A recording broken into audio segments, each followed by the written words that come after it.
Hi guys, welcome back to physics लड़की। आज की इस वीडियो में हम डिस्कस कर रहे हैं one shot formula revision plus MCQs from chapter number 3 that is current electricity. इससे पहले हम डिस्कस कर चुके हैं चैप्टर नंबर 1 यानी कि इलेक्ट्रिक चार्जेस एंड फील्ड से, as well as chapter number 2 यानी कि इलेक्ट्रोस्टैटिक पोटेंशियल एंड कैपेसिटेंस से one shot formula revision plus MCQs. अगर आपने वो वीडियो नहीं देखी है तो उसकी लिंक आपको इसी वीडियो के नीचे डिस्क्रिप्शन बॉक्स में मिल जाएगी। इसके अलावा भी क्लास 12 फिजिक्स के लिए assertion and reason type questions as well as case study type questions भी मैंने बना के रखे हैं। उसकी वीडियो भी अगर आपने नहीं देखी है तो उसकी लिंक आपको इसी वीडियो के नीचे डिस्क्रिप्शन बॉक्स में मिल जाएगी। तो स्टार्ट करते हैं। सबसे पहले हम डिस्कस करेंगे चैप्टर नंबर 3 यानी कि करंट इलेक्ट्रिसिटी से हमारे फॉर्मूलेज। तो हमारा फर्स्ट फॉर्मूला है यहाँ पर करंट, यार चैप्टर का नाम ही है हमारा करंट इलेक्ट्रिसिटी, यानी कि सबसे फर्स्ट फॉर्मूला है हमारा करंट। करंट होता क्या था? Rate of flow of charge, है ना। और उसी को लिखने का तरीका हमारा क्या होता है? Q upon T। तो सबसे फर्स्ट फॉर्मूला हमारा करंट का जो कि क्या होता है? Q upon T। अगर हम बात करें एवरेज करंट की तो एवरेज करंट का हमारा फॉर्मूला क्या होता था? Delta Q upon delta T।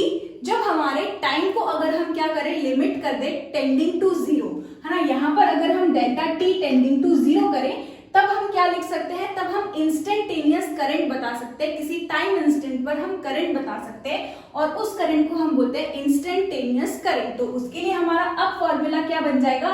dq upon dt। ठीक है, तो सबसे फर्स्ट फॉर्मूला हमारा Q अपॉन T। इसके अलावा एवरेज करंट का formula delta Q upon delta T और हमारा इंस्टेंटेनियस करंट का फॉर्मूला होता है dq अपॉन dt। अगर यहाँ पर हम I is equal to Q upon T में क्वांटाइजेशन ऑफ चार्ज, जो कि हमने फर्स्ट चैप्टर में पढ़ा था, क्वांटाइजेशन ऑफ चार्ज यानी कि Q हमारा क्या होता है? m इंटू ई। अगर हम यहाँ पर चार्ज की जगह पर m इंटू ई रखें, अगर हम चार्ज की जगह पर m इंटू ई रखें तो हमारा करंट का फॉर्मूला क्या बन गया? Ne upon T. n हमारा क्या होता है? Number of electron and E यहाँ पर क्या होता है? फंडामेंटल यूनिट ऑफ चार्ज या बेसिक यूनिट ऑफ चार्ज, जिसकी वैल्यू क्या होती थी? 1.6 into 10 to the power minus 19 coulomb. इसके अलावा अगर हम SI यूनिट की बात करें तो करंट की SI यूनिट क्या होगी? देखो, चार्ज की यूनिट होती है कूलम और टाइम की यूनिट होती है सेकंड, यानी कि हमारी जो करंट की SI यूनिट है वो होती है कूलम पर सेकंड, जिसको हम क्या बोलते हैं? एम्पियर।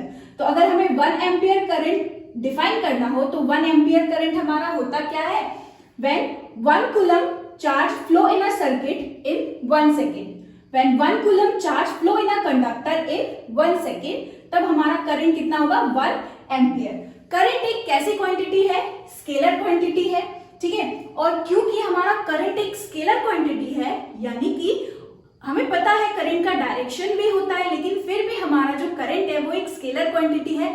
क्यों? क्योंकि वो वेक्टर लॉ को फॉलो नहीं करता, वेक्टर लॉ ऑफ एडिशन को फॉलो नहीं करता, इसलिए हमारा जो करंट है वो एक स्केलर क्वांटिटी है।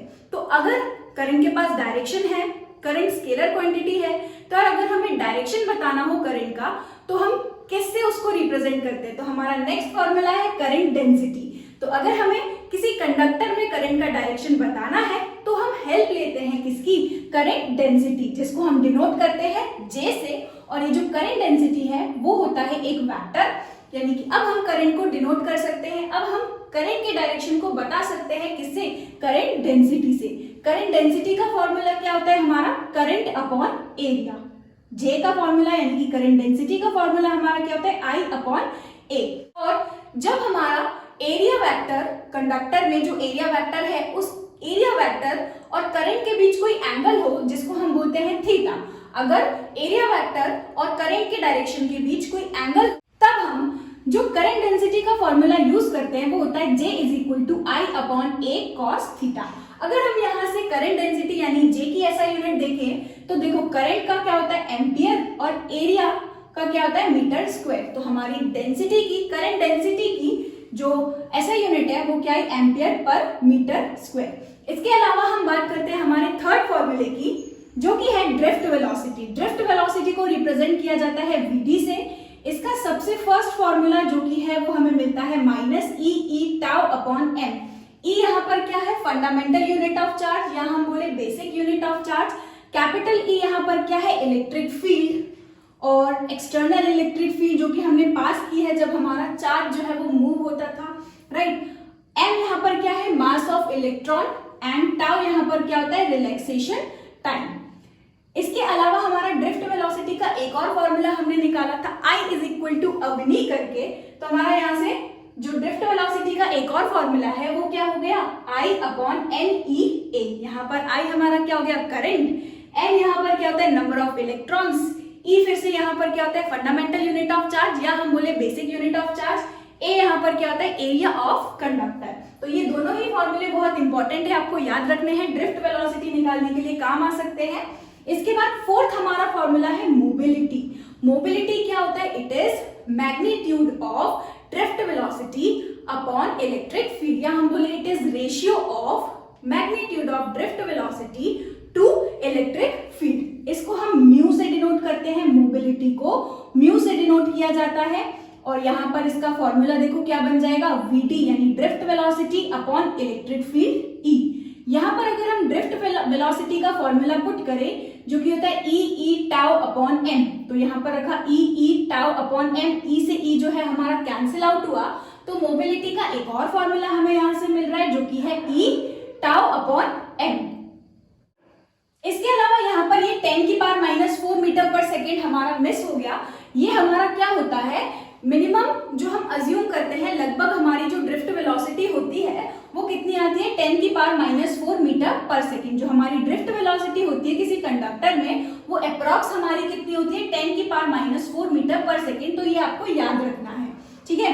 अब आते हैं मोबिलिटी की एसआई यूनिट पे। तो यार मोबिलिटी की एसआई यूनिट क्या होती है, यहां से अगर हम देखें mobility mu is equal to V D यानी कि ड्रिफ्ट वेलोसिटी, और वेलोसिटी की जो एसआई यूनिट है वो क्या होती है, मीटर पर सेकेंड। तो यहां से हमारी वेलोसिटी की यूनिट मीटर पर सेकेंड। इसके अलावा अगर हम इलेक्ट्रिक फील्ड की ऐसा यूनिट रखें तो यार इलेक्ट्रिक फील्ड की यूनिट होती है वोल्ट पर मीटर। तो यहां से हम रख सकते हैं इलेक्ट्रिक फील्ड की यूनिट वोल्ट पर मीटर करेंगे, यानी कि मीटर कहां पहुंचेगा, ऊपर, यानी कि ऐसा यूनिट हमारी क्या निकल गई, metre square volt into second. यानी कि हमारी जो ऐसा यूनिट है वो कितनी आई, metre square upon second into volt. इसके बाद हम बात करते हैं फिफ्थ फॉर्मूला जो कि है बहुत ही ज्यादा इंपॉर्टेंट, हमारा ओम्स लॉ। ओम्स लॉ हमारा क्या होता है, जब हम कांस्टेंट टेम्परेचर की बात करते हैं तब हमारा जो करंट है वो किसके प्रोपोर्शनल होता है, पोटेंशियल डिफरेंस के प्रोपोर्शनल होता है। यानी जितना ज्यादा हम पोटेंशियल डिफरेंस चेंज करते जाएंगे उतना ही हमारा जो करंट है उसमें इंक्रीज हमें देखने को मिलेगा। यानी कि हम लिख सकते हैं potential is directly proportional to current. और जब हम यहाँ से प्रोपोर्शनलिटी साइन हटाते हैं तो हमें मिलता है इज इक्वल टू के साथ साथ एक कांस्टेंट R। यहाँ पर कांस्टेंट हमारा क्या होता था, R, जिसको हम क्या बोलते हैं, रेजिस्टेंस, ठीक है। तो V is equal to I R। लेकिन ये सब कब हो रहा है, जब हम बात करें कांस्टेंट टेम्परेचर की।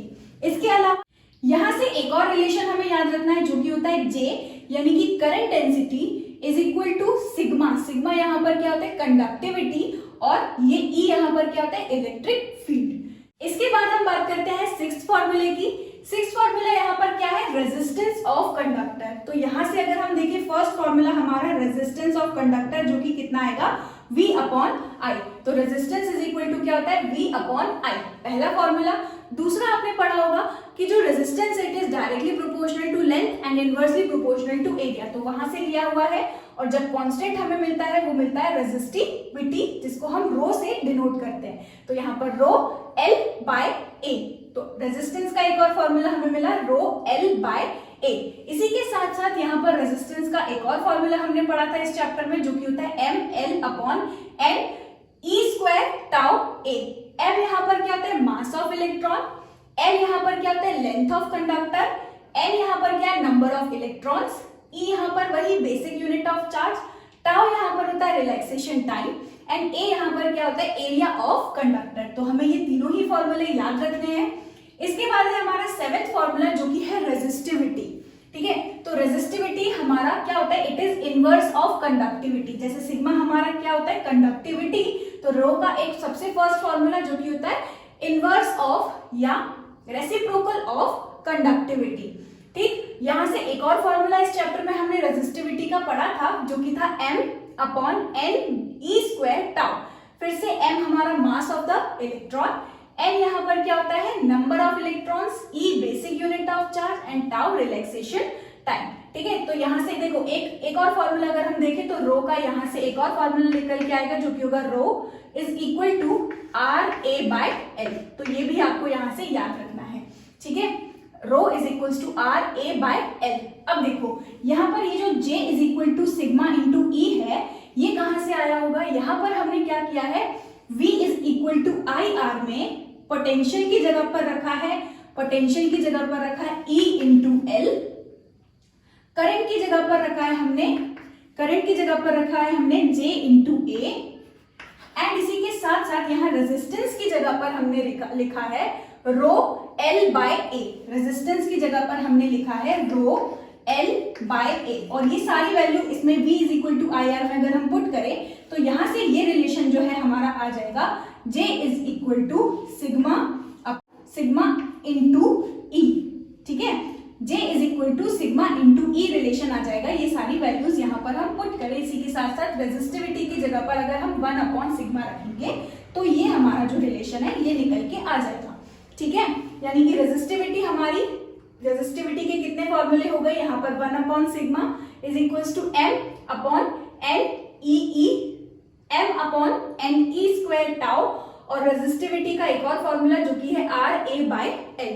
यहाँ पर रेजिस्टेंस का एक और फॉर्मूला होता था जब हम स्ट्रेचिंग की या कंप्रेशन की बात करते थे, स्ट्रेचिंग वायर को स्ट्रेच करने की बात करते थे, तब हमने एक और फॉर्मूला यहाँ से पढ़ा था जो कि होता है R is proportional to L²। तो ये भी आपको याद रखना है, ये आपको न्यूमेरिकल में फटाफट यहाँ से आप सॉल्व कर सकते हो।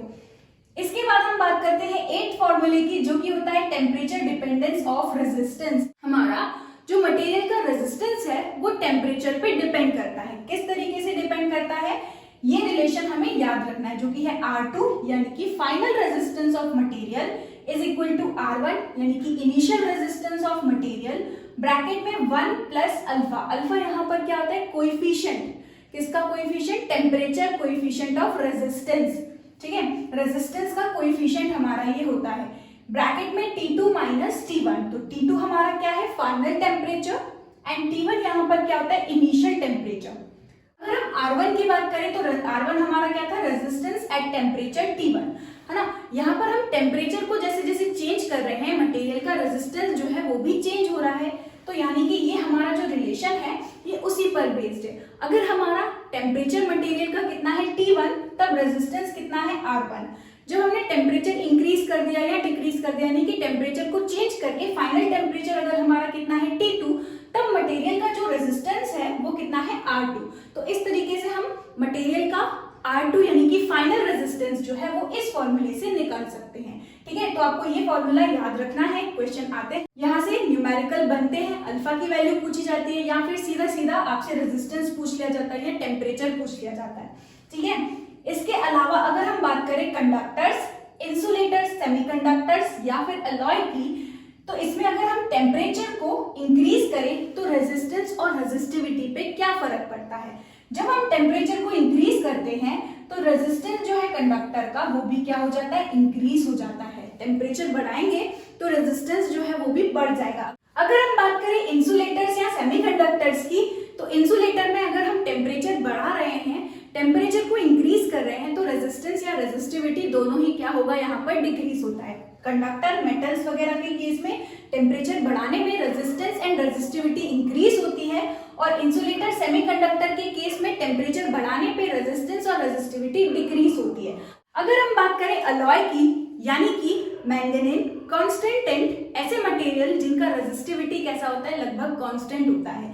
यहाँ पर हमारा अलॉय ऐसा मटेरियल है जो कि जिस पर टेम्परेचर का उतना ज्यादा इफेक्ट देखने को नहीं मिलता, टेम्परेचर का उतना ज्यादा इफेक्ट देखने को नहीं मिलता। ठीक है, यानी कि हम बोलते हैं अलॉयज में जो रेजिस्टेंस है वो कैसा होता है, देयर इज नो चेंज, या फिर हम बोल सकते हैं there is a slight increase. Temperature बढ़ाने पे स्लाइटली इंक्रीज होता है हमारा कौन, अलॉय का रेजिस्टेंस।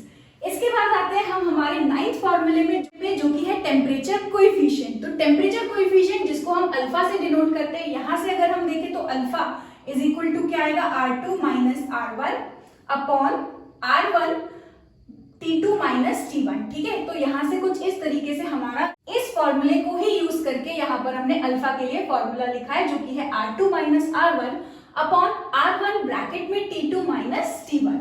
अब अगर हम बात करें मेटल के लिए अल्फा की वैल्यू कैसी होती है, इंसुलेटर सेमीकंडक्टर के लिए अल्फा की वैल्यू कैसी होती है, और अलॉय के लिए हमारी जो अल्फा की वैल्यू है यानी कि टेम्परेचर कोएफिशिएंट है वो कैसा होता है, पॉजिटिव होता है, नेगेटिव होता है, स्मॉल होता है। तो देखो अगर हम बात करें मेटल्स की, तो मेटल का जो अल्फा का वैल्यू होता है वो कैसा होगा, पॉजिटिव। क्यों? क्योंकि हम क्या कर रहे हैं, टेम्परेचर अगर बढ़ा रहे हैं यानी कि T2 अगर हमारा ग्रेटर होगा, टेम्परेचर अगर हमारा ग्रेटर होगा T2, तो यहाँ से हमें एक पॉजिटिव वैल्यू मिलने वाली है। साथ ही साथ यहाँ पर अगर हम देखें तो टेम्परेचर बढ़ाने से रेजिस्टेंस भी इंक्रीज हो जाएगा, यानी कि ऊपर अगर हम greater value minus smaller value करेंगे तो भी हमें जो यहाँ पर मिलने वाला है वो एक पॉजिटिव वैल्यू होगी। यानी मेटल्स के लिए अल्फा की वैल्यू कैसी होती है, पॉजिटिव।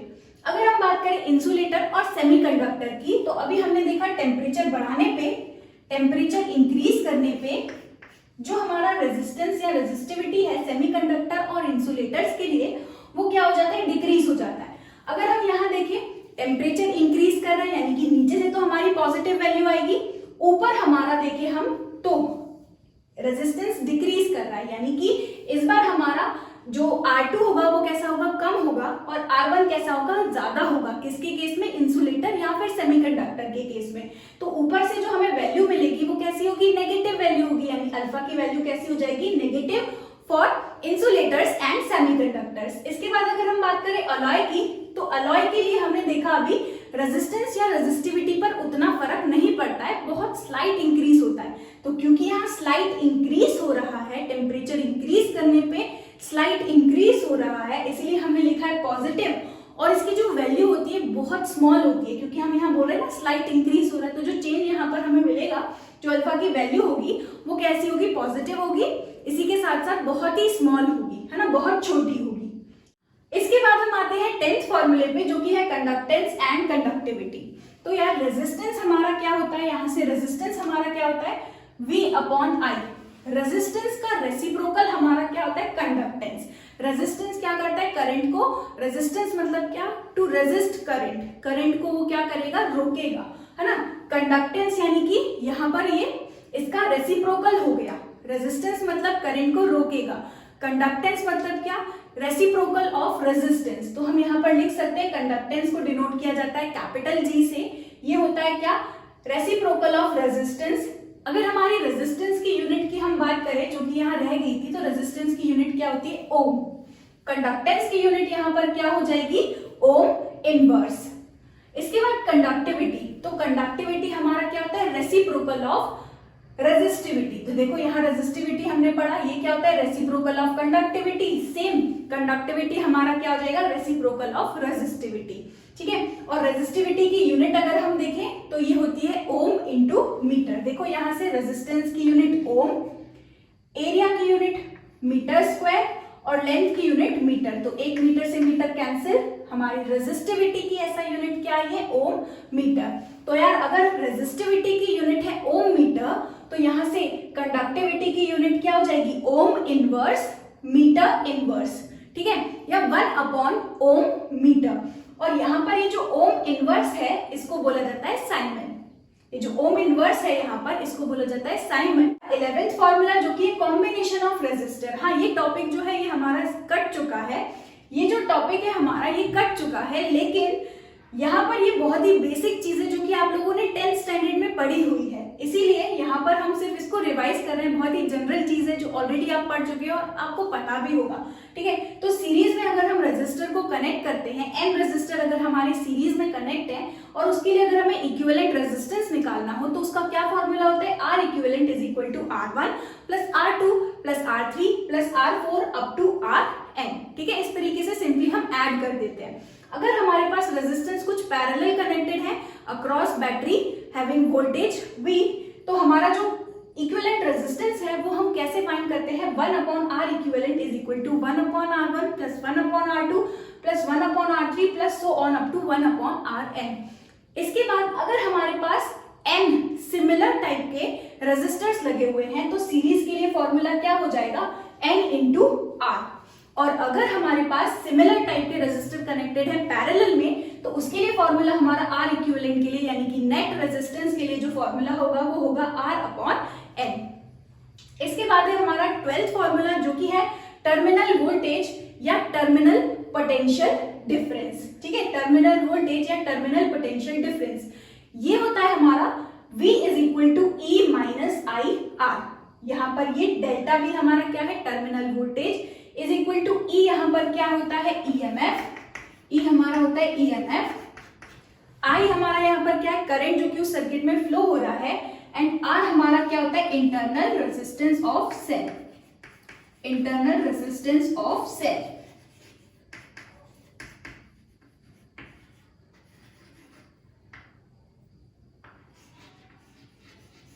ठीक है, यहां से अगर हम डेल्टा V की बात करें तो जो हमारा डेल्टा V यानी कि जो पोटेंशियल होता है it is I into are.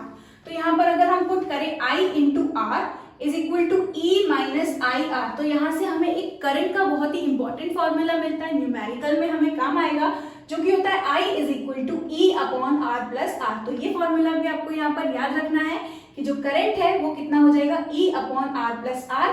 फिर से ई यहाँ पर क्या होता है EMF of the cell, R यहाँ पर क्या होता है external resistance connected across the circuit, small R हमारा क्या होता है internal resistance of the cell. अगर हम यही I की वैल्यू इस V के फॉर्मूले में यहाँ पर फिर से पुट करें तो कुछ इस तरीके का रिलेशन हमें देखने को मिलेगा, V is equal to E upon 1 plus R upon R. अब अगर हम यहाँ चार्जिंग और डिस्चार्जिंग की बात करें तो चार्जिंग में हमारा क्या होता है, जो टर्मिनल वोल्टेज होता है वो ग्रेटर होता है as compare to EMF of the cell. तो यहाँ पर हमारी जो इक्वेशन बनती है वो होती है V is equal to E plus I R, यानी कि हमारा जो सेल है वो क्या हो रहा है चार्ज हो रहा है। ठीक है, उसमें और extra potential I R add हो रहे हैं, उसमें एक्स्ट्रा पोटेंशियल हमारा आई आर ऐड हो रहा है। डिस्चार्जिंग हो रही है सेल की, यानी कि हमारा ईएमएफ जो है वो ग्रेटर होगा किससे, टर्मिनल वोल्टेज से। तब हमारा जो यही वाला इक्वेशन है वही हम यहाँ यूज करेंगे, क्योंकि यहाँ पर इस बार हमारा जो सेल है वो डिस्चार्ज हो रहा है। ठीक है, तो उसमें से पोटेंशियल कुछ डिक्रीज होगा, इसलिए हम इसको लिखेंगे V is equal to E minus I R. इसके बाद हम देखते हैं कुछ और फॉर्मूले। अब देखते हैं 13th फॉर्मूला जो कि है कॉम्बिनेशन ऑफ सेल्स। अगर हमारे पास मल्टीपल सेल्स कनेक्टेड हैं कुछ इस तरीके से, अगर हमारे पास सीरीज में सेल कनेक्टेड है कुछ ऐसे जिनका ईएमएफ हमारा कितना है E1, E2, E3, ऐसे करते करते हमारे पास ईएमएफ सेल का कितना है En तक, और अगर हमें उसका नेट ईएमएफ निकालना है तो हम कैसे निकालेंगे, E1 plus E2 plus E3 and so on up to, simply उसको क्या करेंगे एल्जेब्रिक सम करके हम टोटल ईएमएफ या हम बोले नेट ईएमएफ यहाँ पर निकालेंगे सेल्स का। ठीक है, लेकिन अगर इनकी जो पोलैरिटी है वो अगर हमें यहाँ पर रिवर्स करके दी हो, फर्स्ट सेल का जो नेगेटिव टर्मिनल है वो सेकंड के पॉजिटिव से कनेक्टेड है। ठीक है, और रिवर्स्ड पोलैरिटी किसको कहा जाता है, जब हमारे फर्स्ट सेल का नेगेटिव जो हो वो सेकंड वाले के नेगेटिव से कुछ इस तरीके से कनेक्टेड हो। ठीक है, तब हमारी जो पोलैरिटी होती है वो रिवर्स्ड होती है, और उसके लिए हमारा जो ईएमएफ होगा, अगर फर्स्ट वाले को हम पॉजिटिव ले रहे हैं तो इस तरीके से जो भी हमारे सेल कनेक्टेड होंगे उनको हम कैसा लेंगे, नेगेटिव। अगर इस तरीके से हमारे जो सेल हैं कनेक्टेड है, पहले पॉजिटिव फिर नेगेटिव टर्मिनल, तो उन सारे ईएमएफ को अगर हम पॉजिटिव ले रहे हैं तो नेगेटिव टू पॉजिटिव जो भी हमारा कनेक्टेड होगा ईएमएफ उसको हम कैसा लेंगे, नेगेटिव लेंगे। ठीक है, और फिर इस तरीके से हम नेट ईएमएफ निकालेंगे। अगर E1 हमारा पॉजिटिव हो गया तो यहाँ पर हमारा E2 कैसा हो जाएगा, नेगेटिव हो जाएगा। ठीक है, लेकिन यहाँ पर ये जो फॉर्मूला गिवन है ये किसके लिए गिवन है, जब हमारी पोलैरिटी सबकी कैसी हो, सेम हो, ऑपोजिट पोलैरिटी नहीं हो, यहाँ पर सारे कैसे कनेक्टेड हो, negative to positive, negative to positive, negative to positive connected हो। तो टोटल ईएमएफ हमारा कितना आएगा, E1 plus E2 plus E3 and so on up to En तक ऐड कर देंगे हम सारे सेल के ईएमएफ। इस तरीके से अगर इनका internal resistance R1, R2, R3 up to Rn है तो जो हमारा R इक्विवेलेंट होगा वो क्या आ जाएगा, R1 plus R2 plus R3 so on up to Rn, यानी सिंपली इसमें भी हम क्या करेंगे, ऐड कर देंगे। अब यहीं पर अगर हम बात कर रहे हैं n आइडेंटिकल सेल की, यानी कि हमारे पास इस तरीके से कुछ सीरीज में n आइडेंटिकल सेल कनेक्टेड है, यानी कि जिनका ईएमएफ बिल्कुल सेम है। सपोज कर लेते हैं उनका ईएमएफ क्या है, E, और इंटरनल रेजिस्टेंस भी कैसा है उनका, बिल्कुल सेम R। ठीक है, तो जो हमारा फॉर्मूला अब बनेगा इक्विवेलेंट ईएमएफ का वो क्या हो जाएगा, E प्लस ई प्लस ई, ऐसा करते रहेंगे कब तक, N तक। तो हमारा जो टोटल ईएमएफ है वो कितना आ जाएगा, N इंटू ई। और इसी तरीके से जो सेल का इंटरनल रेजिस्टेंस है यानी कि R इक्विवेलेंट, वो कितना आ जाएगा, N इंटू आर। अगर हमारे पास N आइडेंटिकल सेल्स कनेक्टेड है और उन सब का जो इंटरनल रेजिस्टेंस है वो कितना है अगर R, तो R इक्विवेलेंट हमारा नेट जो इक्विवेलेंट होगा इंटरनल रेजिस्टेंस वो कितना आ जाएगा, N इंटू आर। यहाँ पर अगर हम करंट देखें तो नेट करंट का जो फॉर्मूला होता है वो क्या होता है, पोटेंशियल अपॉन रेजिस्टेंस। तो नेट पोटेंशियल हमारा अगर N आइडेंटिकल सेल्स कनेक्टेड है तो टोटल ईएमएफ यहाँ पर यानी टोटल पोटेंशियल जो होगा वो क्या हो जाएगा, N इंटू ई। इसलिए I इज इक्वल टू क्या होता है, V अपॉन R। पोटेंशियल यहाँ पर कितना हो जाएगा, N इंटू ई अपॉन यहाँ पर जो कैपिटल R है वो क्या है, यहाँ इसके एक्सटर्नल में जो हमने एक capital external resistance, capital R यहाँ पर क्या है, एक्सटर्नल रेजिस्टेंस जो कि हम हमारे सेल के अक्रॉस कनेक्ट करते हैं। यहाँ पर हमारा जो कैपिटल R है ये क्या है, एक्सटर्नल रेजिस्टेंस जो कि हम हमारे सेल के अक्रॉस कनेक्ट करते हैं। तो कैपिटल R हमारा क्या हो गया, एक्सटर्नल रेजिस्टेंस, स्मॉल r हमारे सेल्स का इंटरनल रेजिस्टेंस। तो टोटल रेजिस्टेंस क्या हो जाएगा, एक तो ये वाला R और दूसरा जो N आइडेंटिकल अगर हमारे पास सेल कनेक्टेड है तो उनका जो इंटरनल रेजिस्टेंस होगा टोटल, वो हमारा अभी निकाला हमने कितना आया, N इंटू आर। तो हमारा जो टोटल करंट का फॉर्मूला है वो सीरीज के लिए अगर N आइडेंटिकल सेल्स कनेक्टेड हो तो जो हमारा फॉर्मूला निकल के आएगा वो होगा I is equal to N E, यानी टोटल पोटेंशियल उन सेल का upon R plus N R. R capital हमारा यहाँ पर क्या है, एक्सटर्नल रेजिस्टेंस जो कि हमारे सर्किट में लगा हुआ होगा, और एन आर यहाँ पर क्या है, टोटल इंटरनल रेजिस्टेंस उन सेल्स का। ठीक है, अब हम बात करते हैं जब हमारे सेल्स पैरेलल कनेक्टेड हो, यानी कि कुछ इस तरीके से हमारे जो सेल्स हैं वो कनेक्टेड हैं अगर, है ना, उनका इंटरनल रेजिस्टेंस ऐसा कुछ है, ये E1, E2, E3, ये R1, R2, R3 और सारे हमारे एक्सटर्नल लोड R से कनेक्टेड है। ठीक है, कुछ इस तरीके से हमारे सेल्स पैरेलल में कनेक्टेड है एक्सटर्नल रेजिस्टेंस R से, तो उसका जो नेट ईएमएफ होता है यानी कि E इक्विवेलेंट वो किसके बराबर होता है, E1 upon R1 plus E2 upon R2 plus E3 upon R3 and so on up to EN upon RN into में R इक्विवेलेंट। अगर हम R इक्विवेलेंट देखें तो पैरेलल में क्या होता है formula, 1 upon R1 plus 1 upon R2 and so on up to 1 upon RN। तो यहाँ पर हम R इक्विवेलेंट का मल्टीप्लाई करते हैं, R इक्विवेलेंट हम यहाँ से निकाल करके पुट करेंगे। यहाँ पर हमारा E1 फर्स्ट सेल का ईएमएफ और R1 हमारा क्या है, फर्स्ट सेल का इंटरनल रेजिस्टेंस। E2 की अगर हम बात करें तो सेकेंड सेल का ईएमएफ, R2 हमारा क्या है, internal resistance of second cell. तो टोटल ईएमएफ हमारा जो फॉर्मूला होता है वो कुछ इस तरीके से निकल के आता है। और हमारा R इक्विवेलेंट हम कैसे निकालेंगे, 1 upon R equivalent is equal to 1 upon R1 plus 1 upon R2 plus so on up to 1 upon Rn। कुछ इसी तरीके से अगर हमारे पास N आइडेंटिकल सेल्स कनेक्टेड है, ठीक है, तो उसके लिए जो हमारा ईएमएफ निकल के यहाँ से आता है, यहाँ पर सब में अगर हम आइडेंटिकल ईएमएफ E रख रहे हैं यानी कि यहाँ पर E और उनका जो इंटरनल रेजिस्टेंस R है वो पुट करें, यानी कि E upon R plus E upon R plus E upon R अगर हम रख के सॉल्व करेंगे और यहाँ पर R इक्विवेलेंट अगर हम पुट करें तो कुछ इस तरीके से हमारा जो ईएमएफ है वो वही निकल के आएगा जो कि उस एक सिंगल सेल का ईएमएफ होता है। यहाँ पर अगर हम N आइडेंटिकल की बात करें तो टोटल ईएमएफ हमारा कितना आया था, N times of E EMF of single cell, लेकिन यहाँ पर हमारा जो नेट ईएमएफ है वो किसके बराबर आता है, उसी एक सिंगल सेल के बराबर आता है। ठीक है, और R इक्विवेलेंट यहाँ से कितना आ जाएगा, R अपॉन N। और इस केस के लिए अगर हम करंट निकालें तो फिर से करंट हमारा क्या होता है, V अपॉन R। तो इस बार जो नेट पोटेंशियल है हमारा वो कितना है, EMF E, इसलिए E अपॉन एक्सटर्नल रेजिस्टेंस कितना है, कैपिटल R प्लस ओवरऑल जो रेजिस्टेंस इंटरनल से हमें मिला वो कितना है, R अपॉन N। तो हमने यहाँ पुट किया R अपॉन N। इसका अगर हम एलसीएम ले तो कुछ इस तरीके से इसको हम लिख सकते हैं, NR plus R and upon में यहाँ पर N और आएगा, यानी कि NE upon NR plus R। तो टोटल करंट जो है हमारे पैरेलल के केस में कितना निकल के आएगा, NE upon NR plus R। और यहाँ पर क्या आया था करंट हमारा, NE upon capital R plus N into small r, यानी कि इंटरनल रेजिस्टेंस ऑफ सेल। ठीक है, अब हम बात करते हैं मिक्स्ड ग्रुपिंग की। मिक्स्ड ग्रुपिंग में हम सिर्फ बात कर रहे हैं अगर हमारे पास N आइडेंटिकल सेल कनेक्टेड हो, कैपिटल N यहाँ पर क्या होता है, टोटल नंबर ऑफ सेल्स।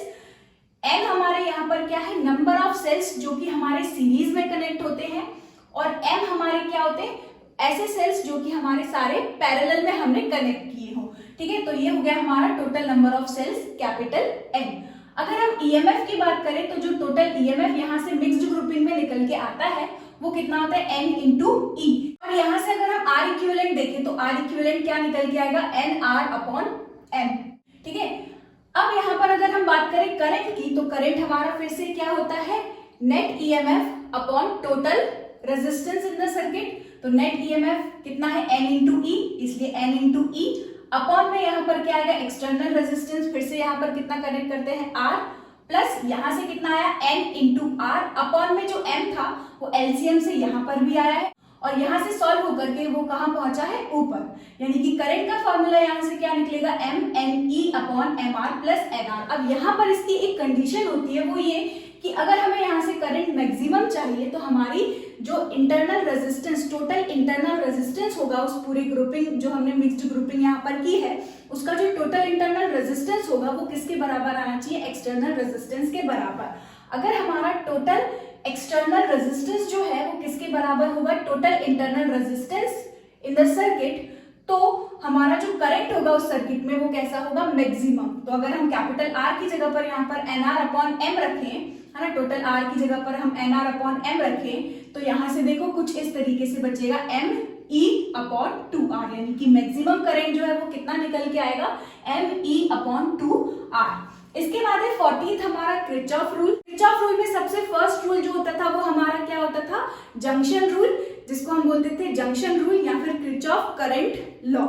और सेकंड हमारा यहाँ पर क्या होता था, किरचॉफ वोल्टेज लॉ। तो अगर हम जंक्शन लॉ की बात करें तो जंक्शन लॉ में हमारा क्या होता है, total current entering the junction should be equal to total current leaving the junction, यानी कि हम लिख सकते हैं total current is equal to 0।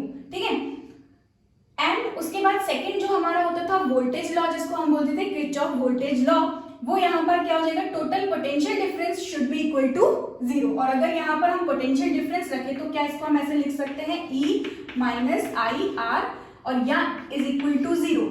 और इसको हम कुछ इस तरीके से भी लिख सकते हैं, summation E is equal to summation of I R. तो इसी लॉ को हम कुछ इस तरीके से भी रिप्रेजेंट कर सकते हैं। इसके बाद है 15th metre bridge. Metre bridge हमारा जिसको हम स्लाइड वायर ब्रिज बोलते हैं, तो उसके लिए हम क्या करते थे, यहाँ पर हम मीटर ब्रिज का यूज करते हैं to find the unknown resistance या फिर ratio of the unknown resistances. तो उसका जो फॉर्मूला होता है वो क्या होता है, P upon Q is equal to R upon S। यहाँ पर जिस पॉइंट पर हमारा जो गैल्वेनोमीटर में कोई डिफ्लेक्शन शो नहीं होता उस लेंथ को हम मेजर करते हैं, और उस लेंथ को हम क्या बोलते थे, L, यानी कि बैलेंसिंग लेंथ। और उसकी जो बची हुई लेंथ हो गई हमारी 100 माइनस L, जिसको हम बोल रहे हैं। ठीक है, तो एक रेजिस्टेंस हमारा P की जगह पर हमने लिखा L, जो कि होता है हमारा बैलेंसिंग लेंथ, अपॉन में यहाँ से कितना आ जाएगा, 100 minus L is equal to R। यहाँ पर क्या होता है, जो हम रियोस्टैट यानी कि वेरिएबल रेजिस्टेंस जो होता है वो हम सर्किट में यहाँ पर चूज करते हैं। तो R हमारा होता है नोन रेजिस्टेंस जो कि हमें पता होता है, एंड S यहाँ पर क्या होता है, अननोन रेजिस्टेंस, और इसी S की वैल्यू यहाँ से हमें फाइंड करनी होती है। तो हम लिख सकते हैं S is equal to R 100 minus L upon L। तो इस तरीके से हम अननोन रेजिस्टेंस फाइंड कर सकते हैं यूजिंग मीटर ब्रिज। इसके बाद 16th फॉर्मूला हमारा पोटेंशियोमीटर, या potential difference is directly proportional to length. और यहाँ से अगर हम प्रोपोर्शनलिटी साइन हटाएंगे तो हमें क्या मिलेगा, V is equal to KL, और यहाँ पर ये जो K होता है ये हमारा होता है पोटेंशियल ग्रेडियंट। ठीक है, पोटेंशियल ग्रेडियंट हमारा क्या होता है, change in potential with respect to length, या हम बोले विथ रिस्पेक्ट टू डिस्टेंस, है ना, change in potential with respect to distance. तो यहाँ से K हमारा जो है वो होता है पोटेंशियल ग्रेडियंट, जो कि किसके बराबर होता है, V अपॉन L। अगर हम पोटेंशियोमीटर के एप्लीकेशन की बात करें तो हमारा सबसे फर्स्ट एप्लीकेशन क्या होता था, हम मेजर करते थे पोटेंशियल डिफरेंस। तो उसका फॉर्मूला क्या होता है, V is equal to KL, V is equal to KL, जो कि किसके बराबर होता है, EMF E upon capital R plus small r bracket में R upon capital L into L। यहाँ पर ये जो EMF होता है, ये किसका EMF होता है, जो सोर्स बैटरी होती है हमारी, उसका EMF E अपॉन में कैपिटल R। कैपिटल R यहाँ पर क्या होता है, जो हमारे मेन सोर्स के साथ जो एक्सटर्नल रेजिस्टेंस कनेक्ट होता है वो capital R, plus small r यहाँ पर क्या होता है, उस वायर पोटेंशियोमीटर वायर का इंटरनल रेजिस्टेंस, स्मॉल r फिर से यहाँ पर उस वायर का पोटेंशियोमीटर वायर का इंटरनल रेजिस्टेंस, कैपिटल L यहाँ पर क्या दी हुई है, पोटेंशियोमीटर वायर की total length, and small l यहाँ पर क्या होता है, बैलेंसिंग लेंथ, जिस पॉइंट के अक्रॉस हमारा पोटेंशियल ड्रॉप हुआ है। ठीक है, इसके बाद सेकंड हमारा होता है एप्लीकेशन पोटेंशियोमीटर का, जो कि होता है comparing EMF of two cells, है ना। इससे हम क्या निकाल सकते हैं, दो सेल की ईएमएफ को हम क्या कर सकते हैं, कंपेयर कर सकते हैं, यानी कि E1 upon E2 is equal to L1 upon L2 आता था। E1 हमारा फर्स्ट सेल का ईएमएफ, E2 यहाँ पर हमारा सेकंड सेल का ईएमएफ, और L1 हमारी फर्स्ट बैलेंसिंग लेंथ, L2 हमारी सेकंड बैलेंसिंग लेंथ। तो इस तरीके से हम दो सेल के ईएमएफ को कंपेयर कर सकते हैं। ठीक है, इसके बाद थर्ड हमारा जो एप्लीकेशन होता था वो होता था to find internal resistance of the cell, R dash. R dash यहाँ पर क्या है, internal resistance of the cell. तो उसका हमारा फॉर्मूला क्या निकल के आता था, R dash is equal to capital R L1 upon L2 minus 1। L1 हमारी फर्स्ट बैलेंसिंग लेंथ, L2 हमारी सेकेंड बैलेंसिंग लेंथ। फॉर्मूला है हमारा जूल्स लॉ ऑफ हीटिंग। ये बहुत जगह आपको काम आएगा, काफी सारे क्वेश्चन आए हुए हैं जूल्स लॉ ऑफ हीटिंग और इलेक्ट्रिक पावर के ऊपर हमारे सैंपल पेपर में भी। तो जूल्स लॉ ऑफ हीटिंग यानी कि heating effect of electric current, है ना। तो यहाँ जो हीट प्रोड्यूस होती है उसका फॉर्मूला क्या होता है, I स्क्वायर RT। तो ये फॉर्मूला आपको याद रखना है। इसके बाद है हमारा 18 फॉर्मूला, इलेक्ट्रिक पावर यानी कि जिसको हम P से डिनोट करते हैं। तो पावर के हमारे 3 फॉर्मूले होते थे, जो कि होता है VI, है ना, product of potential difference and current. Second formula हमारा, अगर यहाँ पर हम V is equal to IR put करें, है ना, V is equal to IR put करें, तो यहाँ पर अगर हम करंट की जगह पर V अपॉन R रखें तो ये फॉर्मूला निकल के आएगा V स्क्वायर अपॉन R। अगर हम यहाँ पर पोटेंशियल की जगह पर वैल्यू पुट करें I स्क्वायर R स्क्वायर, तो यहाँ से मिलेगा I स्क्वायर R स्क्वायर, तो एक R से एक R कैंसिल, यानी कि I स्क्वायर इंटू R। तो आपको ये तीनों फॉर्मूले याद होने चाहिए वैसे तो, क्योंकि 10th के फॉर्मूले हैं। या फिर आप एक formula P is equal to V into I याद रखिए, और आपका Ohm's law V is equal to IR याद रखो, तो आपको ये फॉर्मूला निकल के आ जाएगा। अगर हम यहाँ पर पावर की यूनिट की बात करें तो पावर की यूनिट होती है वॉट, जिसको हम W से डिनोट करते हैं। यहाँ पर जूल जो होती है हमारी हीट एनर्जी की यूनिट होती है, तो ये भी आपको यहाँ पर याद रखनी है। इसके बाद है हमारा कमर्शियल यूनिट, हम किसको बोलते हैं, 1 किलोवाट आवर को हम बोलते हैं 1 यूनिट, और वो होती है हमारी कमर्शियल यूनिट। ठीक है, जो कि किसके बराबर होता है, 1 किलोवाट आवर कितनी एनर्जी के बराबर होता है, 3.6 into 10 to the power joule के बराबर होता है। तो ये भी आपको यहाँ पर याद रखना है। इसके बाद क्वेश्चन आ सकता है कि हमारा जो इलेक्ट्रिसिटी कॉस्ट है वो कितना है, तो हमें याद रखना होगा कॉस्ट ऑफ इलेक्ट्रिसिटी कंज्यूम्ड, जो कि किसके बराबर होता है, नंबर ऑफ यूनिट्स हमारे अप्लायंस ने कंज्यूम किया, वो होता है नंबर ऑफ यूनिट इनटू एक यूनिट का कितना कॉस्ट है, तो वो हो जाएगा कॉस्ट ऑफ 1 यूनिट। इसको हम मल्टीप्लाई करके क्या निकाल सकते हैं, total electrical energy consumed by our appliance. तो यहीं पर खत्म होते हैं हमारे सारे करंट इलेक्ट्रिसिटी के फॉर्मूले। इसके बाद हम देखते हैं अब MCQs चैप्टर नंबर 3 यानी कि करंट इलेक्ट्रिसिटी के। तो अब देखते हैं चैप्टर नंबर 3 यानी करंट इलेक्ट्रिसिटी के MCQs। फर्स्ट क्वेश्चन है, the number density of free electrons in a copper conductor is 8.5 into 10 to the power 28 पर मीटर क्यूब। यहाँ पर हमें नंबर डेंसिटी दी हुई है जो कि कितनी है, यानी कि n हमें यहाँ पर गिवन है, it is 8.5 into 10 to the power 28 पर मीटर क्यूब। 1 मीटर क्यूब में 8.5 into 10 to the power 28 number of electrons यहाँ पर है। How long does an electron take to drift from one end of a wire 3 metre long to its another end. यहाँ पर क्या बोल रहे हैं कि एक इलेक्ट्रॉन को कितना टाइम लगेगा वायर के एक एंड से दूसरे एंड की तरफ आने में, हमारे एक इलेक्ट्रॉन को कितना टाइम लगेगा, यानी एक इलेक्ट्रॉन जो यहाँ से चला वो ड्रिफ्ट करते करते करते करते जब यहाँ तक पहुंचेगा तो उसको कितना टाइम लगेगा।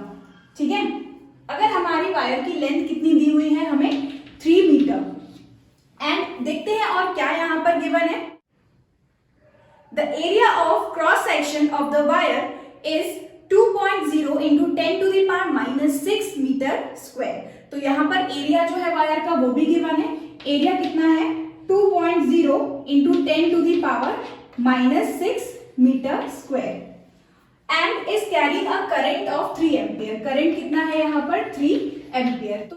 तो यहाँ पर जो इलेक्ट्रॉन है वो वायर के एक एंड से ड्रिफ्ट करते हुए आ रहा है यहाँ तक, यानी कि इलेक्ट्रॉन की स्पीड हो गई हमारी कौन सी, ड्रिफ्ट स्पीड। इलेक्ट्रॉन की स्पीड यहाँ पर कौन सी हो गई, ड्रिफ्ट स्पीड। अगर हम ड्रिफ्ट स्पीड का फॉर्मूला देखें तो हमारा ड्रिफ्ट स्पीड होता है current upon A N E. यहाँ पर करंट गिवन है, area of the conductor A given है, एन यानी नंबर डेंसिटी हमें गिवन है, एंड ई हमारा बेसिक यूनिट या फंडामेंटल यूनिट ऑफ चार्ज जो कि हमें पता है 1.6 into 10 to the power -19 coulomb होता है। तो वो यहाँ पर हम पुट कर देंगे। उसके बाद हमारे पास स्पीड आ जाएगी किसकी, इलेक्ट्रॉन की। यहाँ से लेके distance travelled by an electron जो कि हमें यहाँ पर गिवन है, इट इज 3 मीटर। स्पीड पता है, डिस्टेंस पता है, तो टाइम फिर हम निकाल ही लेंगे। हमारा जो टाइम है वो हो जाएगा time is equal to distance upon speed. तो डिस्टेंस यहाँ पर कितना है L अपॉन स्पीड यानी कि VD। अगेन L यहाँ पर कितना गिवन है 3 अपॉन ड्रिफ्ट वेलोसिटी हम ऊपर वाले एक्सप्रेशन से यहाँ पर पुट करेंगे जो कि कितना है I एंड अपॉन में ANE, और ये अपॉन में ANE रेसिप्रोकल होके ऊपर पहुंचेगा यानी कि यहाँ पर आ जाएगा ANE। अब कुछ नहीं, बस यहाँ पर हमें वैल्यूज पुट करनी है। ये हो गया time is equal to 3 into area कितना गिवन है यहाँ पर 2 into 10 to the power -6 into number density कितना गिवन है 8.5 into 10 to the power 28 and E यानी कि हमारा बेसिक यूनिट जो कि कितना होता है 1.6 into 10 to the power -19 whole upon में यहाँ पर कितना है करंट जो कि है हमारा 3 एम्पियर। बस इस वैल्यू को अगर हम सॉल्व करेंगे तो यहाँ से ये आ जाएगा हमारा 2.7 into 10 to the power +4 second. तो यहाँ से हमारा जो टाइम है वो कितना निकल के आएगा 2.7 into 10 to the power 4 second. देखते हैं कौन सा ऑप्शन यहाँ पर करेक्ट है। बी ऑप्शन बिल्कुल करेक्ट है हमारे फर्स्ट आंसर के लिए, जो कि है 2.7 into 10 to the power 4 second. Second question, an electric current is passed through a circuit containing 2 wires of same material। यहाँ पर मटेरियल कैसा दिया हुआ है, बिल्कुल same, connected in parallel. Second question में क्या बोल रहे हैं, हमारे पास 2 वायर है जिनका हमें जो दोनों वायर हैं वो कुछ इस तरीके से पैरेलल में कनेक्टेड है। ठीक है, हम इनको ले लेते हैं कुछ इस तरीके से, और ये दोनों हमारी पैरेलली कनेक्टेड है, मतलब पोटेंशियल यहाँ पर हमारा कितना हो गया V, राइट। और क्या गिवन है यहाँ पर, if the lengths and the radii of the 2 wires are in the ratio 4:3 and 2:3, then the ratio of current passing through the wire will be। यहाँ पर हमें लेंथ दी हुई है, इसकी लेंथ हम सपोज करते हैं L1, इसकी लेंथ L2, इसकी रेडियस हम सपोज कर लेते हैं R1 और इसकी जो रेडियस होगी वो हम सपोज कर लेते हैं R2। ठीक है, और ये दोनों ही वायर कुछ इस तरीके से पैरेलली कनेक्टेड है, लेकिन यहाँ पर हमें L1, L2, R1, R2 की वैल्यू नहीं गिवन है, हमें इनका रेशियो गिवन है। लेंथ का रेशियो है L1 अपॉन L2 जो कि कितना है 4:3 एंड रेडियस का रेशियो यानी कि R1 अपॉन R2 यहाँ पर कितना गिवन है 2/3। Then the ratio of currents passing through the wire will be. फिर हमें बताना है कि करंट कितना पास हो रहा होगा, यानी कि हमें करंट का भी रेशियो निकालना है कि फर्स्ट वाली वायर से कितना करंट पास हो रहा होगा और सेकेंड वाली वायर से कितना, यानी कि हमें सिर्फ इसका क्या निकालना है, रेशियो I1 अपॉन I2 निकालना है। तो क्योंकि यहाँ पर हम देख सकते हैं लेंथ और रेडियस हमें यहाँ पर रेशियो में गिवन है और ये दोनों वायर पैरेलली कनेक्टेड है, पोटेंशियल हमारा V। अगर हम यहाँ पर सबसे पहले रेजिस्टेंस की बात करें, क्योंकि यहाँ पर बोल रहे हैं दोनों वायर्स का जो मटेरियल है वो कैसा है, बिल्कुल सेम, यानी कि जो हमारा रो है दोनों का वो कैसा हो जाएगा, सेम। तो क्या हम यहाँ पर रेजिस्टेंस ऑफ फर्स्ट वायर निकाल सकते हैं जो कि होगा R1, resistance of second wire जो कि हमारा होगा कैपिटल R2। बस हमें ये रेजिस्टेंस निकालना है। तो हमारा फॉर्मूला होता है resistance is equals to rho L by A। यहाँ से हमारा फर्स्ट वायर का जो रेजिस्टेंस है वो कितना निकल के आएगा, रो, लेंथ हमारी सपोज करते हैं कितनी होगी L1, एरिया हमारा कितना हो जाएगा, वायर का एरिया क्या होता है पाई R1 का स्क्वायर। अगर हम सेकेंड रेजिस्टेंस यहाँ से निकालें, सेकेंड वायर का रेजिस्टेंस निकालें तो फॉर्मूला हमारा रो, लेंथ कितना है L2 अपॉन पाई R2 का स्क्वायर। अब क्योंकि यहाँ पर हमें करंट निकालना है जो कि होता है V upon R1 V upon R2, right. So यहाँ से हमने ओम्स लॉ से लिखा है V is equal to IR, या फिर हम लिख सकते हैं I is equal to V by R। तो कुछ इस तरीके से हम लिख सकते हैं फर्स्ट वाली वायर में जो करंट है वो कितना होगा, potential divided by first wire का रेजिस्टेंस, सेकंड में करंट कितना होगा, पोटेंशियल डिवाइडेड बाय सेकंड का रेजिस्टेंस। तो कुछ इस तरीके से हम निकालेंगे। तो यहां से हम देख सकते हैं V से V cancel and I1 upon I2 हमारा कितना आ जाएगा, R2 अपॉन R1। ओके, बस अब हमें ये वैल्यूज जो है वो पुट करनी है। तो हमारा I1 अपॉन I2 जो है वो कितना आ गया, R2 अपॉन R1, यानी कि रो L2 अपॉन पाई R2 का स्क्वायर एंड R1 की जगह पर अगर हम पुट करें तो हमारा ये रेसिप्रोकल हो जाएगा, यानी कि पाई R1 का square upon rho L1। Okay, अब यहाँ से रो से ये रो कैंसिल, पाई से ये पाई कैंसिल, क्योंकि रेशियो यहाँ पर हमें L1 अपॉन L2 दिया है जो कि कितना है 4 अपॉन 3। अगर इसका हम रेसिप्रोकल करें यानी L2 अपॉन L1 हमारा कितना हो जाएगा 3 अपॉन 4, और यहाँ पर पुट करें L2 अपॉन L1 जो कि होगा 3 अपॉन 4। ठीक है, R1 अपॉन R2 हमें कितना गिवन है 2 अपॉन 3, और इसका यहाँ पर क्या है स्क्वायर, तो हमें इसका स्क्वायर करना है, यानी 2 का स्क्वायर कितना हो जाएगा 4 एंड 3 का स्क्वायर यानी कितना हो जाएगा 9। अगेन 4 से 4 कैंसिल, 3 1 जा एंड 3 3 जा। तो यहाँ पर हम देख सकते हैं जो करंट का रेशियो है I1 अपॉन I2 कितना आया है 1:3। रेशियो कितना आया है 1:3 या 1 अपॉन 3। देखते हैं हमारा कौन सा ऑप्शन यहाँ पर करेक्ट है। तो सेकंड के लिए भी यहाँ पर करेक्ट आंसर है हमारा B। Third question, if a copper wire is stretched to make it 0.1% longer, the percentage increase in resistance will be। तो यार अभी हमने फॉर्मूला देखा था, यहाँ पर अभी हमने फॉर्मूला देखा था कि अगर हम वायर को स्ट्रेच कर रहे हैं या कंप्रेस कर रहे हैं तो उसके लिए जो हमारा फॉर्मूला होता है it is resistance is directly proportional to the square of the length.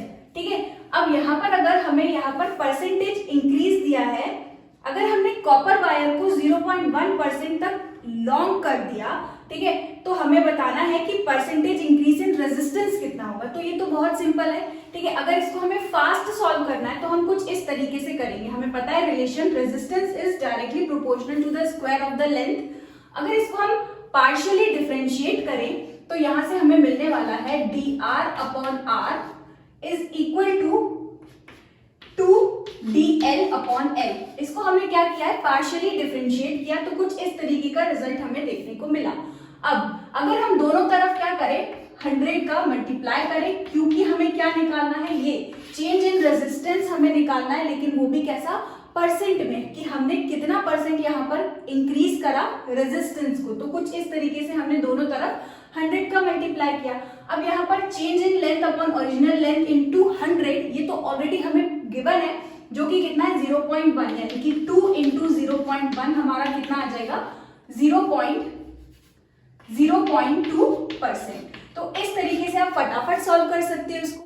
तो इसी सेम क्वेश्चन को हम थोड़े लॉन्ग प्रोसेस से भी कर सकते हैं, जिसमें हम सबसे पहले लेंथ कुछ सपोज कर लेंगे L, और फिर जो यहाँ पर इंक्रीज इन लेंथ हमें परसेंटेज दिया है वहां से हम निकालेंगे percentage change in length, and then वहां पर हम एरिया निकालेंगे और फिर उनको हम कंपेयर करेंगे। हमारा यूजुअली नॉर्मल वाला फॉर्मूला रख के resistance is equal to rho L upon A करके हम सॉल्व करेंगे, और फिर हम क्या करेंगे परसेंटेज निकालने के लिए 100 का मल्टीप्लाई कर देंगे। तो ये प्रोसेस हमारी थोड़ी लॉन्ग हो जाती है, इसलिए हम यहाँ पर डायरेक्टली रिलेशन फॉर्मूला हम याद रखेंगे resistance is proportional to length का स्क्वायर, और दोनों तरफ बस पार्शियली डिफरेंशिएट कर दिया। लेकिन ये हम तभी कर सकते हैं जब यहाँ पर हमें इंक्रीज इन लेंथ हमें गिवन हो, है ना। इंक्रीज हमने वायर को कितना परसेंट इंक्रीज कर दिया हमें वो गिवन हो, तो यहाँ पर हमें गिवन था कि लेंथ कितना इंक्रीज किया है 0.1%।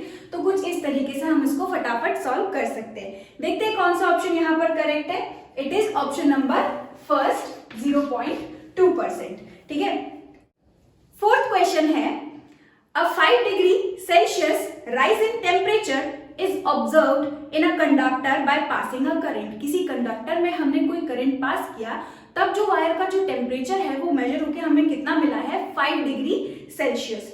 If the current is doubled, अब हमने क्या किया करंट को डबल कर दिया, then the rise in temperature of the conductor will be nearly. सबसे पहले अगर हम यहाँ देखें तो हमारा करंट हम सपोज कर लेते हैं कि इनिशियली हमारा करंट हमने कितना पास किया है अगर I, ठीक है।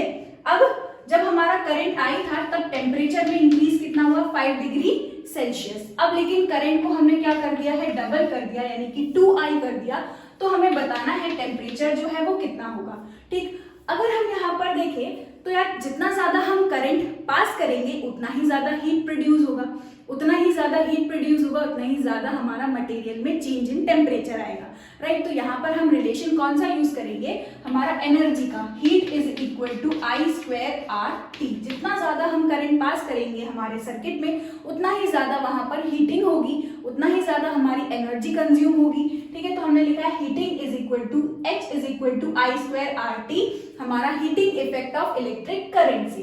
अब यहाँ से हमारा एक और रिलेशन होता है हीट का ही, या हम बोले एनर्जी का ही, जो कि हमारा टेम्परेचर से रिलेटेड होता है, जो कि होता है MC डेल्टा T। तो यहाँ पर ये M क्या होता है, मास, C यहाँ पर क्या होता है, specific heat, and delta T यहाँ पर क्या होता है, चेंज इन टेम्परेचर, या हम बोले राइज इन टेम्परेचर।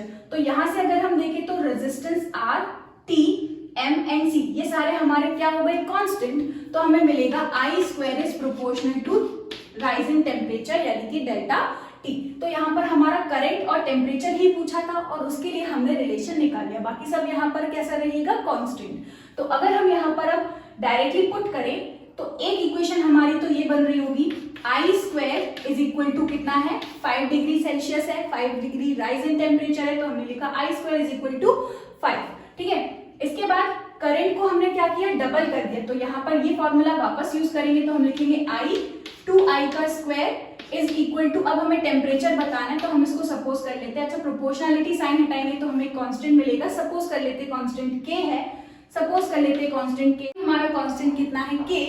तो यहाँ से देखो अब टेम्परेचर हमें निकालना है T1, तो कुछ नहीं बस इन दोनों को हम इक्वेट करेंगे, तो यहाँ से I² इज इक्वल टू कितना आया, K5, यहाँ भी पुट करेंगे तो कितना आएगा, देखो 2 का स्क्वायर यानी कि 4, I का स्क्वायर यानी कि I² is equal to K and temperature हमारा कितना, T1, ये हमें फाइंड करना था। तो यहाँ से अगर हम देखें तो I² को हम क्या पुट कर सकते हैं, K5, तो हमारा हो गया 4 into 5 K is equal to K T1, यानी कि टेम्परेचर हमारा कितना आ गया, 5 4 20 डिग्री सेल्सियस। तो हमारा टेम्परेचर जो है, जब हमने डबल कर दिया करंट को, तो कंडक्टर में जो टेम्परेचर है वो कितना बढ़ गया, 20 degree Celsius. So correct option यहाँ पर क्या है, ऑप्शन नंबर बी। अब देखते हैं फिफ्थ क्वेश्चन।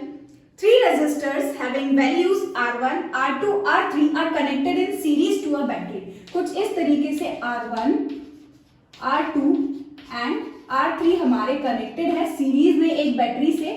ठीक है, अब हमें क्या बताना है यहाँ पर, suppose R1 carries a current of 2 ampere. अगर R1 हमारा 2 एम्पियर करंट कैरी कर रहा है, करंट हमारा कितना गिवन है, 2 एम्पियर, क्योंकि ये सारे रेजिस्टर्स यहाँ पर सीरीज में कनेक्टेड है, यानी कि इस पूरी सर्किट में जो करंट होगा R1 के पास, R2 के पास या R3 के पास, तीनों के पास जो करंट होगा वो हमारा कितना होगा, 2 एम्पियर करंट।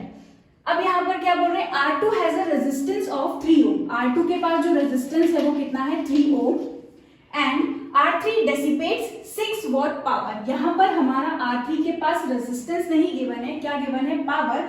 ये कितना पावर डेसिपेट कर रहा है यहाँ पर, 6 वॉट। ठीक है, तो पावर हमें गिवन है जो कि कितना है, 6 वॉट। रेजिस्टेंस थर्ड वाले का हमें यहाँ गिवन नहीं है। आगे पढ़ते हैं question. Then the voltage across R3, हमें वोल्टेज अक्रॉस R3 निकालना है।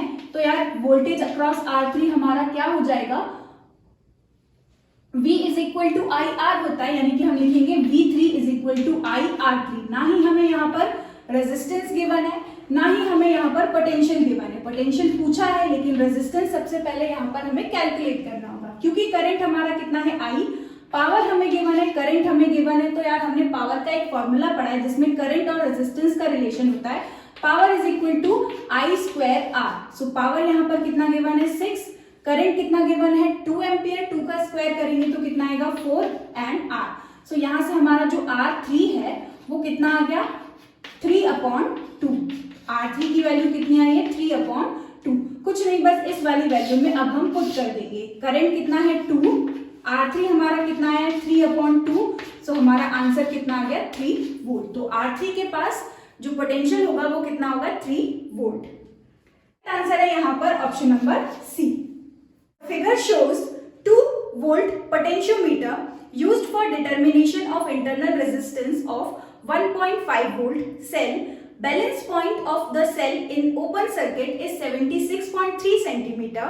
When a resistor of 9.5 ohm is used in the external circuit of the cell, the balance point shifts to 64.8 centimeter length of the potentiometer. The internal resistance of the cell is.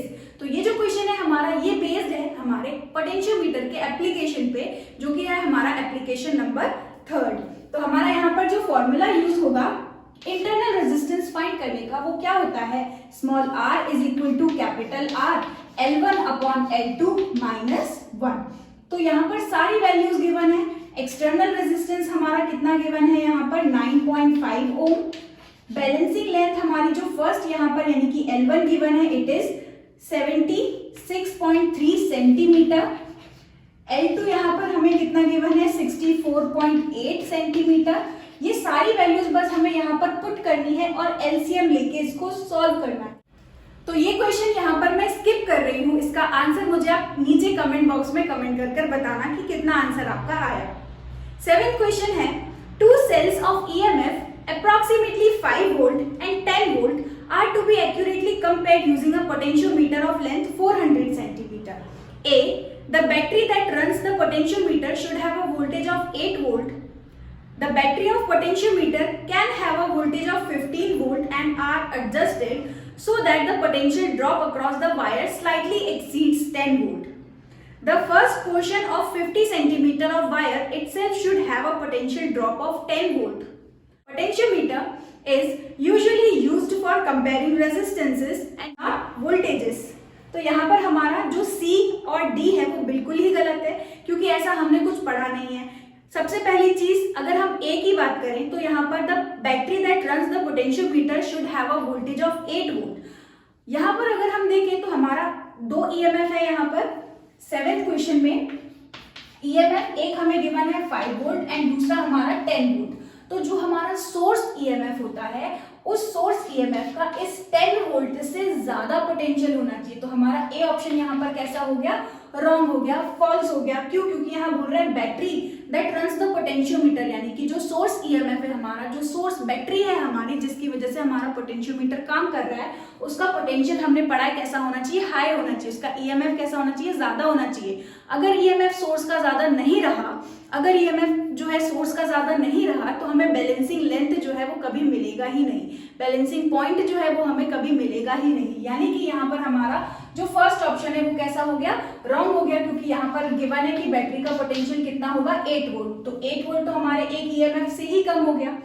अगर हम B option देखें तो B option यहाँ पर बिल्कुल ही correct है, बिल्कुल correct है, क्योंकि यहाँ पर बोल रहे हैं ओवरऑल जो बैटरी का EMF होना चाहिए वो कितना होना चाहिए 15 वोल्ट। तो 15 वोल्ट में से अगर हमने रेजिस्टेंस भी लगा दिया है ना, तो रेजिस्टेंस को एडजस्ट करके हम इसका जो पोटेंशियल ड्रॉप है वो 10 से एक्सीड करवा सकते हैं, मतलब 10 से ज्यादा कैसे ना कैसे करके हम रख सकते हैं अगर हमारे पास एक्सटर्नल रेजिस्टेंस कनेक्टेड हो। यानी कि बी ऑप्शन यहाँ पर कैसा है, बिल्कुल करेक्ट। सी में क्या लिखा है, the first portion of 50 centimetre of wire should have a potential drop of, सिर्फ उतने में ही 10 वोल्ट पोटेंशियल ड्रॉप होगा, तो ये तो हमने पढ़ा ही नहीं है। D, potentiometer is usually used for comparing resistances. Potentiometer resistance compare करने के लिए यूज नहीं करते हैं, बल्कि हम वोल्टेजेस कंपेयर करने के लिए यूज करते हैं। तो डी भी यहाँ पर कैसा हो गया, रॉन्ग। 8th क्वेश्चन की बात करते हैं। Metal wire is subjected to a constant potential difference. ठीक है, पोटेंशियल डिफरेंस यहाँ पर कैसा है, कांस्टेंट। मेटल वायर की बात की है। When the temperature of the metal wire increases, the drift velocity of the electron in it increases, thermal velocity of the electron decreases. सबसे पहले यहाँ पर हमें गिवन है पोटेंशियल डिफरेंस कांस्टेंट रखा है, तो यहाँ पर अगर हम देखें ड्रिफ्ट वेलोसिटी जो होती है हमारी वो क्या होता है, ई टाउ अपॉन एन। ठीक है, अब यहाँ पर पोटेंशियल कांस्टेंट रखा है, यानी कि देखो ई तो हमारा कांस्टेंट होता ही है, basic unit, fundamental unit. M यानी कि मास हमारा जो है इलेक्ट्रॉन का वो भी कांस्टेंट होता है। ई इलेक्ट्रिक फील्ड अगर हम देखें तो ई इज इक्वल टू क्या हो जाएगा, वी बाय एल। ठीक है, ई इज इक्वल टू क्या हो जाएगा, वी बाय एल। अगर हम इलेक्ट्रिक फील्ड की जगह पर यहाँ पर पुट करें तो हमें ड्रिफ्ट वेलोसिटी जो है वो कितनी मिल जाएगी, ई की जगह पर, कैपिटल ई की जगह पर हम पुट कर रहे हैं पोटेंशियल वी बाय एल, नीचे एम एंड ये टाउ। अब यहाँ पर लेंथ ऑफ द कंडक्टर कैसा हो गया, constant, E constant, potential difference constant, M constant, यानी कि हमारी जो ड्रिफ्ट वेलोसिटी है वो किस पे डिपेंड कर रही है, रिलैक्सेशन टाइम पे।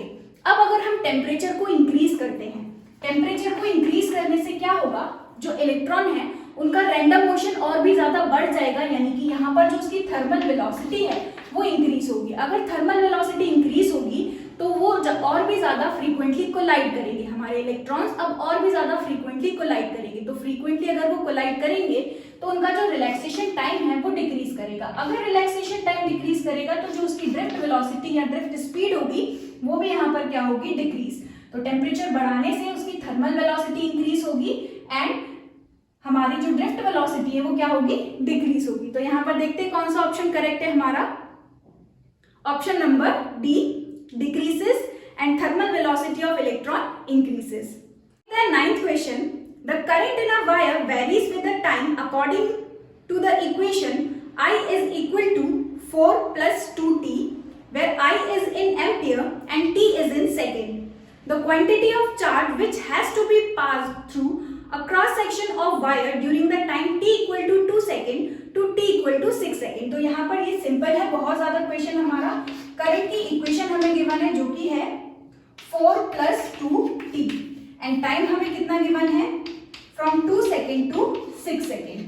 अब यहाँ पर सिंपल हमसे चार्ज पूछा है तो हमने पढ़ा है formula I is equal to D Q upon D T. अगर हम डी टी को इस तरफ लेके आए तो ये हो जाएगा I D T is equal to D Q, और सिंपली दोनों तरफ अगर हम इंटीग्रेट करें तो हमें चार्ज मिल जाएगा। इंटीग्रेशन कहाँ से कहाँ करना है, टाइम 2 से 6, यानी कि हो जाएगा 2 से 6, और उस तरफ हमारा चार्ज यानी कि 0 से q, ठीक है। तो टोटल चार्ज इस तरफ हमें टोटल चार्ज मिल जाएगा जो कि होगा q।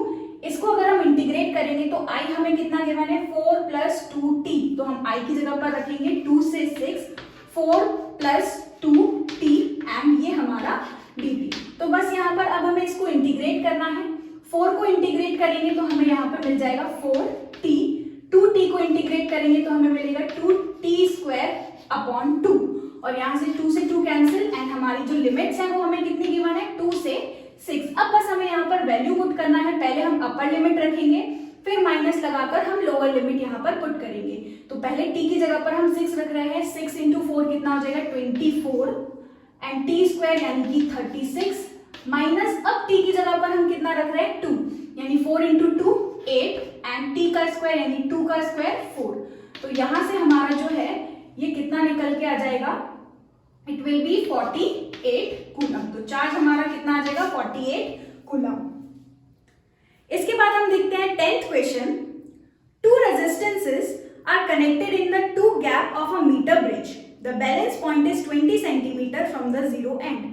दो रेजिस्टेंसेस कनेक्टेड हैं और जो हमें यहाँ पर बैलेंस पॉइंट मिल रहा है वो स्टार्टिंग से वो कितना है, 20, जीरो एंड से हमें जो बैलेंसिंग लेंथ मिल रही है वो कितनी है, 20 centimetre. When resistance 15 ohm is connected in series with the smaller of the two resistance, the null point shift to 40 centimeter. The smaller of the two resistance have the value. यहाँ पर हम सबसे पहले क्या करते हैं, सपोज कर लेते हैं कि हमारा एक रेजिस्टेंस हो गया P, दूसरा रेजिस्टेंस हमारा हो गया Q, ठीक है। अब जब ये P और Q कनेक्टेड है हमारे मीटर ब्रिज के साथ, तब बैलेंसिंग लेंथ हमें कितनी गिवन है, L की वैल्यू 20, और हमारी जो दूसरी लेंथ होती है वो क्या हो जाएगा, L 100 माइनस L। तो 100 माइनस L यानी कि ये कितना आ जाएगा, 100 माइनस L हमारा 100 माइनस 20 करेंगे तो ये कितना आ जाएगा, 80। और सिंपल हम यहाँ पर हमारी बैलेंसिंग इक्वेशन लगाते हैं मीटर ब्रिज वाली, जो कि होता है P upon Q is equal to L upon 100 minus L। तो यहाँ से L कितना है 20 और 100 माइनस L हमारा कितना है 80। तो यहाँ से ये वैल्यू कितनी आ गई, P upon Q is equal to कितना आ रहा है, 1 अपॉन 4। तो यहाँ से हम लिख सकते हैं 4P is equal to Q। तो यहाँ साफ साफ समझ में आ रहा है कि हमारा जो P है वो कैसा है, स्मॉल, और Q जो है वो हमारे P के कैसा है, 4 टाइम्स है, ठीक है। अब यहाँ पर बोल रहे हैं कि अगर हमने स्मॉलर वाले यानी P के साथ यहाँ पर हमने 15 ओम रेजिस्टर को कनेक्ट किया है सीरीज में, तो हमारा जो ओवरऑल रेजिस्टेंस हो जाएगा वो हो जाएगा P प्लस 15 एंड दूसरे एंड में हमारा क्या रहेगा, Q ही रहेगा। अब जो हमें बैलेंसिंग लेंथ मिल रही है वो कितनी है, 40 सेंटीमीटर। अब हमें जो L की वैल्यू है वो कितनी मिल रही है 40 सेंटीमीटर, यानी 100 माइनस एल हमारा कितना हो जाएगा 100 माइनस 40 यानी कि 60 सेंटीमीटर। ठीक है, फिर से हम यहाँ पर बैलेंसिंग इक्वेशन लगाते हैं। इस बार लिखेंगे P plus 15 upon Q is equal to L कितना है 40 एंड 100 माइनस L यानी कि 60। तो यहाँ से हमें कितना मिलेगा 2/3। Q हम यहाँ से पुट करेंगे जो कि कितना है 4P, तो यहाँ से हमें मिलेगा P plus 15 upon 4P is equal to 2/3। Cross multiplication करेंगे तो ये मिलेगा 3P plus 45 is equal to 8P and 45 is equal to 8P minus 3P यानी कि 5P and P is equal to कितना मिलेगा हमें 9। तो स्मॉलर रेजिस्टेंस हमारा कितना आ गया 9 ओम। इधर ही अगर हमसे पूछते कि Q की क्या वैल्यू है तो हमारा Q क्या हो जाता 4 टाइम्स ऑफ P यानी कि 36 ओम। तो P की वैल्यू यहाँ पर कितनी आई है 9 ओम एंड Q यानी कि जो सेकेंड रेजिस्टर है वो उसकी यूनिट कितनी आई है 36 ओम। यहाँ पर सिर्फ हमसे स्मॉलर का पूछा है यानी कि 9 ओम हमारा आंसर होगा। कौन से ऑप्शन में गिवन है बी। सो करेक्ट आंसर हमारा यहाँ पर क्या हो गया ऑप्शन नंबर बी। अब देखते हैं क्वेश्चन 11th।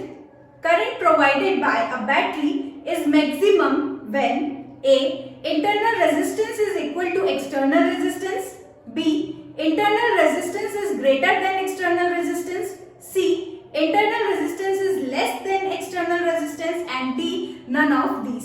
तो यहाँ पर हमारा कौन सा ऑप्शन करेक्ट है 11th क्वेश्चन का करेक्ट आंसर है ऑप्शन नंबर फर्स्ट यानी कि ए।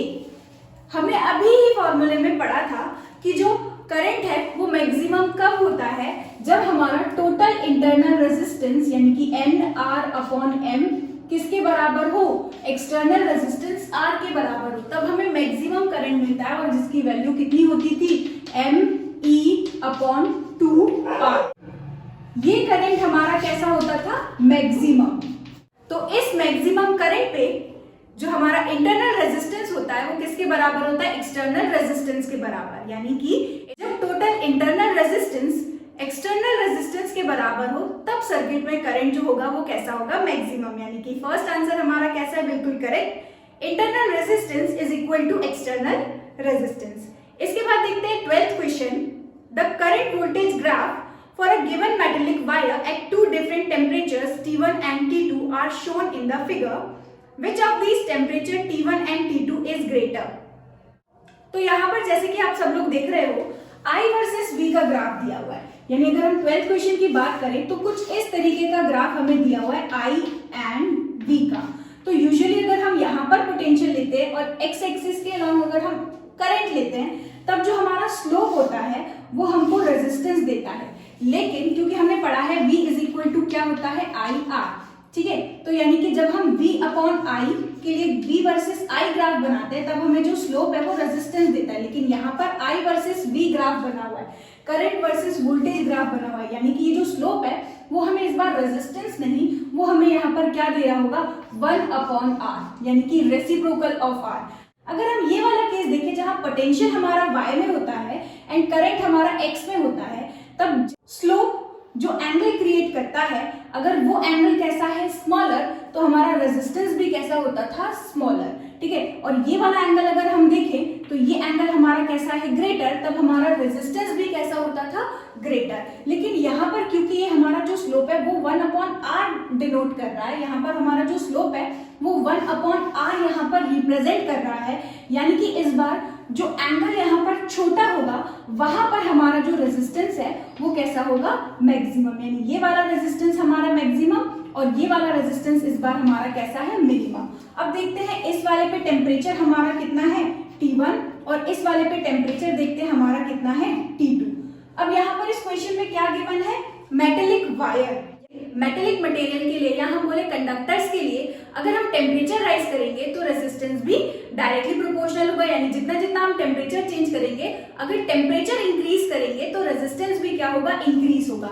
तो यहाँ पर अगर हम देखें कौन सा रेजिस्टेंस ग्रेटर है, ये वाला रेजिस्टेंस ग्रेटर है, यानी कि हमारा कौन सा टेम्परेचर यहाँ पर सही है T1, कौन सा टेम्परेचर यहाँ पर ग्रेटर है T1, तो हम लिखेंगे T1 is greater than T2। I hope आपको समझ में आया हो। यहाँ पर वो मेटेलिक वायर की जगह सेमीकंडक्टर भी दे सकते थे, लेकिन सेमीकंडक्टर में क्या होता है, रेजिस्टेंस ज्यादा तो टेम्परेचर कम, यानी कि अगर हमारा रेजिस्टेंस कम होता तो टेम्परेचर T2 हमारा ज्यादा हो जाता इन केस ऑफ इंसुलेटर्स और semiconductors. Okay, number first that is again A, T1 is greater than T2।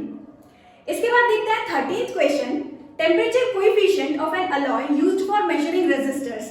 तो ये तो अभी हमने देखा था फॉर्मूले में भी कि जो अलॉय है उनका टेम्परेचर कोएफिशिएंट जो होता है वो बहुत स्मॉल होता है। हल्का सा टेम्परेचर राइज करेंगे, रेजिस्टेंस ना के बराबर इंक्रीज होगा, लेकिन इंक्रीज तो होगा, है ना। रेजिस्टेंस टेम्परेचर बढ़ाने पे हल्का सा इंक्रीज जरूर होगा। आपने एनसीईआरटी में भी ग्राफ देखा होगा, हल्का सा ऊपर जाता हुआ ग्राफ है, यानी टेम्परेचर के साथ रेजिस्टेंस स्लाइटली इंक्रीज होता है। अगर रेजिस्टेंस इंक्रीज हो रहा है यानी कि अल्फा की जो वैल्यू है वो हमें कैसे मिलेगी, पॉजिटिव। यानी कि हमारा 13 का जो करेक्ट आंसर है it is small and positive, यानी अगेन हमारा आंसर क्या है, option number first that is a, small and positive. बहुत छोटी वैल्यू होती है एंड स्मॉल पॉजिटिव। इसके बाद देखते हैं 14th question, two batteries, one of EMF 18 volt and internal resistance 2 ohm. यहाँ पर नोट करते हुए चलते हैं हमारा 14th क्वेश्चन। तो दो बैटरीज कनेक्टेड है, जैसे कि आप डायग्राम में भी देख रहे हो। फर्स्ट ईएमएफ की अगर हम बात करें तो वो कितना है, 18 वोल्ट एंड इंटरनल रेजिस्टेंस हमारा यहाँ पर कितना गिवन है, 2 ओम।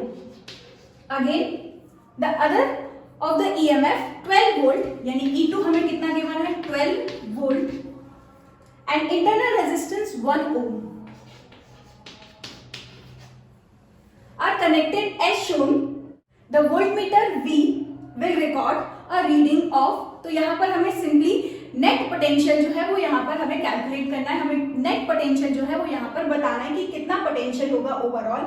तो जैसे कि हम देखें तो ये दोनों ही सेल्स जो है यहाँ पर किस तरीके से कनेक्टेड है, यहाँ पर ये दोनों ही सेल्स हमारे पैरेलल में कनेक्टेड है। तो अगर हम नेट ईएमएफ और नेट इंटरनल रेजिस्टेंस निकाले तो हम किसकी हेल्प लेंगे, जो कॉम्बिनेशन ऑफ सेल हमने देखा था उसमें हम पैरेलल का केस उठाएंगे। तो पैरेलल के लिए नेट ईएमएफ हम कैसे निकालते थे, E1 upon R1 plus E2 upon R2 and whole upon में 1 upon R1 plus 1 upon R2, या सिंपली यहाँ पर R नेट। अगर आपको ये फॉर्मूला याद नहीं तो आप इस तरीके से भी याद कर सकते हो, दो सेल्स और दो इंटरनल रेजिस्टेंस हो तो इस तरीके से भी याद कर सकते हो। E1 R2 plus E2 R1 upon में यहाँ से कितना आ जाएगा, R1 R2 एंड ये पूरा रेसिप्रोकल हो गया और सॉल्व करके हम रखेंगे तो ये आ जाएगा R1 R2 upon R1 plus R2। तो यहाँ से आप देख सकते हो ये इससे कैंसिल। तो आपको अगर ये फॉर्मूला याद नहीं है तो आप ये फॉर्मूला याद कर सकते हो, E1 R2 plus E2 R1 upon R1 plus R2, ठीक है। तो आपका ये जो है ये वैसे भी यहाँ पर कैंसिल हो रहा है तो हम ये एक्स्ट्रा स्टेप यहाँ पर क्यों करें, ठीक। तो आप ये फॉर्मूला भी यहाँ पर याद रख सकते हो।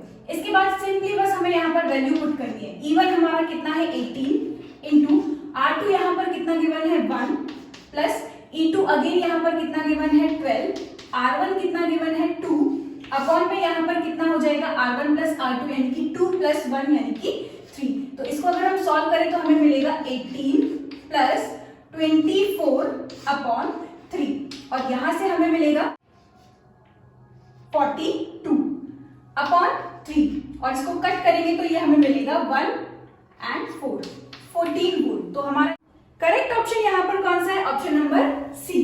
सो 14th का हमारा करेक्ट ऑप्शन कौन सा है, ऑप्शन नंबर सी, 14 वोल्ट। इसके बाद देखते हैं 15th question, 220 volt 100 watt bulbs are connected first in series and then in parallel. Each time the combination is connected to a 220 volt AC supply line, the power drawn by the combination in each case respectively will be. तो simply यहाँ पर हमें दो same bulb हमें यहाँ same power rating के दिए हुए हैं, यानी कि अगर हम यहाँ पर देखें तो 15th क्वेश्चन में हमें क्या करना है, दो बल्ब गिवन है जिनका पावर रेटिंग हमें कितना गिवन है 220 वोल्ट एंड 100 वॉट, ठीक है। तो यहां से हम देख सकते हैं और यहाँ पर क्या बोला है कि ये दोनों बल्ब जो है वो पहले सीरीज में कनेक्ट कर रहे हैं एंड देन उसके बाद पैरेलल में कनेक्ट कर रहे हैं। तो हमें ओवरऑल कॉम्बिनेशन का, और इसको हमने कनेक्ट किया है 220 वोल्ट पावर सप्लाई से, तो जब इसको हम सीरीज में कनेक्ट कर रहे हैं तो हमें बताना है टोटल पावर कितना है, कंजम्पशन इसका, एंड देन इस कॉम्बिनेशन का जब हम पैरेलल कनेक्शन कर रहे हैं तो उस कॉम्बिनेशन का हमें पावर निकालना है। तो यहाँ पर जो रेटिंग गिवन है हमें 220 220 वोल्ट एंड 100 वॉट। यहाँ पर पावर रेटिंग बताता क्या है कि हमारा जो अप्लायंस कनेक्टेड है उसका रेजिस्टेंस कितना है। ठीक है, पावर रेटिंग यहाँ पर हमें क्या बता रही है कि इसका रेजिस्टेंस कितना है, और अगर हमें रेजिस्टेंस पता चल जाएगा तो हम पावर कैलकुलेट कर सकते हैं। तो पहले हमें इन दोनों बल्ब को कैसे कनेक्ट करना है, सीरीज में, एंड देन इसको हम कनेक्ट करेंगे पैरेलल में, और फिर हमें कॉम्बिनेशन का पावर जो है, नेट पावर जो है, टोटल पावर जो है वो कैलकुलेट करना है। तो सबसे पहले हम इसको कनेक्ट करते हैं, चलो सीरीज में। कुछ इस तरीके से हमारे जो बल्ब हैं वो सीरीज में कनेक्टेड हैं, और वो भी किससे, 220 वोल्ट पावर सप्लाई से।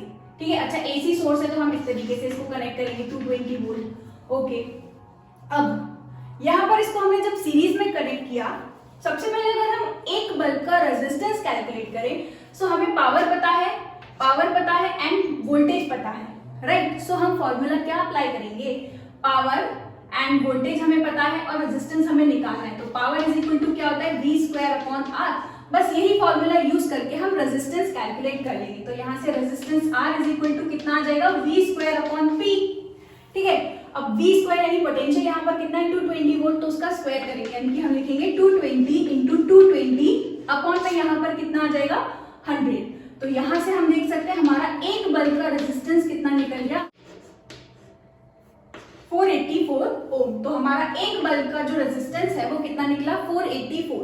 अब इसको अगर हम सीरीज में कनेक्ट कर रहे हैं, ये भी हमारा R, ये भी हमारा R, सीरीज में अगर हम टोटल रेजिस्टेंस निकाले तो कॉम्बिनेशन का अगर टोटल रेजिस्टेंस निकाले तो क्या फॉर्मूला बनेगा सीरीज में, सिंपली हम इन दोनों का नेट जो रेजिस्टेंस है वो अगर सीरीज में निकाले तो डायरेक्टली इसको क्या कर देंगे हम, ऐड। ठीक है, तो हम इसको करेंगे R प्लस R, यानी कि हमारा एक जो है वो 484 है एंड दूसरा भी हमारा 484। तो यहां से हमें मिलेगा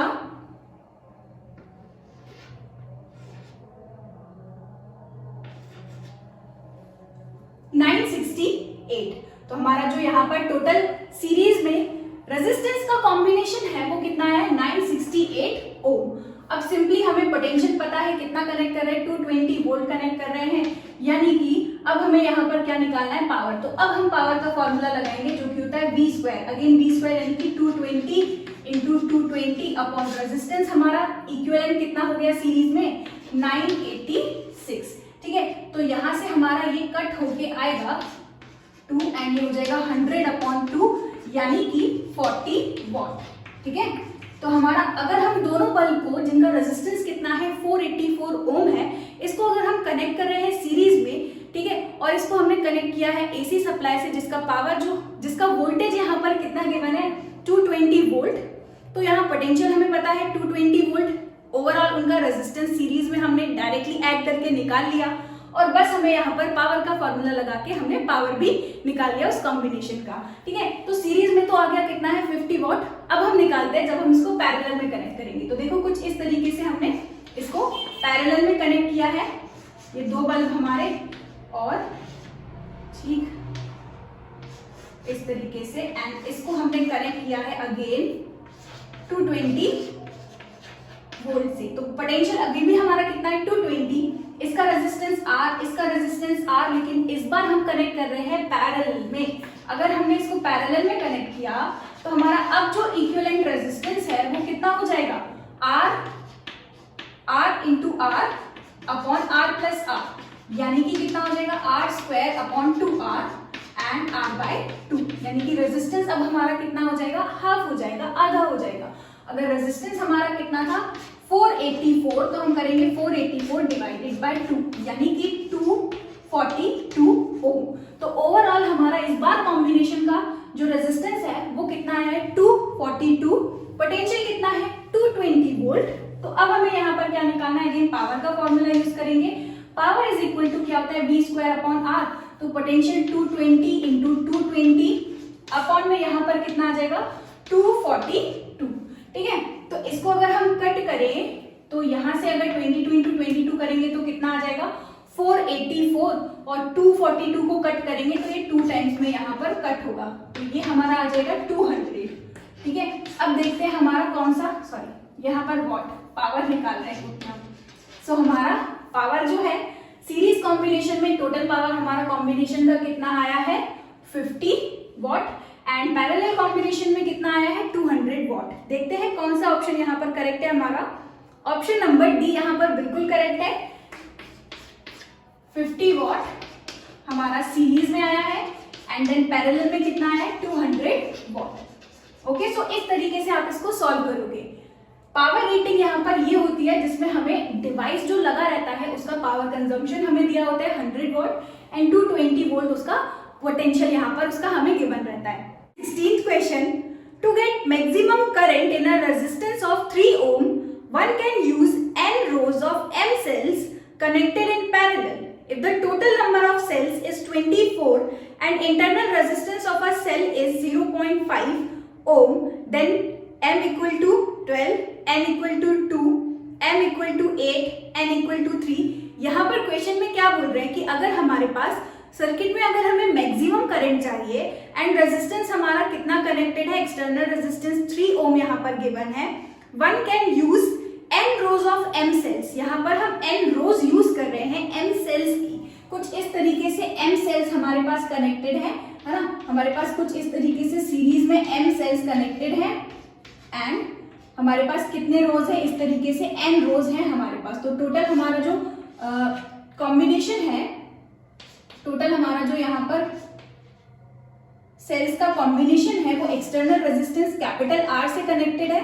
ठीक है, तो यहाँ पर अगर हम देखें तो कैपिटल R की वैल्यू यहाँ पर कितना गिवन है 3 ohm and total number of cells यहाँ पर हमें गिवन है जो कि है कितने 24, यानी कि m इंटू n यहाँ पर हमें गिवन है, ये हमारा ER। ठीक है, तो m इंटू n यहाँ पर कितना गिवन है 24। आगे क्या बोल रहे हैं, इंटरनल रेजिस्टेंस यहाँ पर हमें R की वैल्यू जो है वो सबकी गिवन है, R स्मॉल r की वैल्यू यहाँ पर कितना गिवन है 0.5 ओम एंड बस। तो यहाँ पर अगर हम देखें m सेल्स जो है वो सीरीज में कनेक्ट है, तो ये m सेल्स हमारे कुछ इस तरीके से सीरीज में कनेक्टेड है और n सेल्स हमारे जो है वो सारे कुछ इस तरीके से देखेंगे तो रोज हमारे पास कितनी है n रोज है। ठीक है, तो यहाँ पर हमें बताना है m और n की क्या वैल्यू होगी, क्योंकि यहाँ पर सबसे फर्स्ट ऊपर क्वेश्चन में लिखा है, फर्स्ट लाइन में यहाँ पर लिखा हुआ है कि मैक्सिमम करंट चाहिए। तो यार हमारा मैक्सिमम करंट कब होता था, जब हमारा एक्सटर्नल रेजिस्टेंस इसके टोटल इंटरनल रेजिस्टेंस से कैसा हो जाए, बिल्कुल मैच। ठीक है, इक्वल हो जाए। अगर हमारा टोटल एक्सटर्नल रेजिस्टेंस किसके, total internal resistance of the cell के, है ना, कॉम्बिनेशन के, तो तब हमारा जो करंट है वो कैसा होता था, मैक्सिमम। ठीक है, तो R की यहाँ पर अगर हम देखें R कितना गिवन है 3 is equal to n upon m and small r यहाँ पर हमें कितना गिवन है 0.5। तो हमारा ये कितना आ जाएगा 3 इंटू 2 यानी कि 6m is equal to n। ठीक है, 6m is equal to n और एक इक्वेशन हमारी यहाँ से बन रही है जो कि है mn इक्वल टू 24। तो हम पुट करते हैं, देखो एक इक्वेशन हमारी m into n equal to 24। तो यहाँ पर n की वैल्यू पुट करते हैं, देखते हैं कितना आता है। तो n की जगह पर पुट करें तो हमारा आ जाएगा m into 6m is equal to 24। तो यहाँ से ये हमारा आ जाएगा 4 and m square is equal to 4, यानी कि m कितना आ जाएगा 2। तो m यहाँ पर कितना आ रहा है 2, n निकालते हैं आप, क्योंकि m इंटू n हमारा कितना गिवन है 24। तो बस यहाँ पर m की वैल्यू पुट करेंगे तो आ जाएगा n is equal to 24 upon 2 यानी कि 12। तो n हमारा कितना है 12 एंड m हमारा कितना है 2, यानी कि हम सीरीज में दो कुछ इस तरीके से सेल्स कनेक्ट करेंगे और नीचे कहाँ तक रोज हमारे कितने होंगे 12।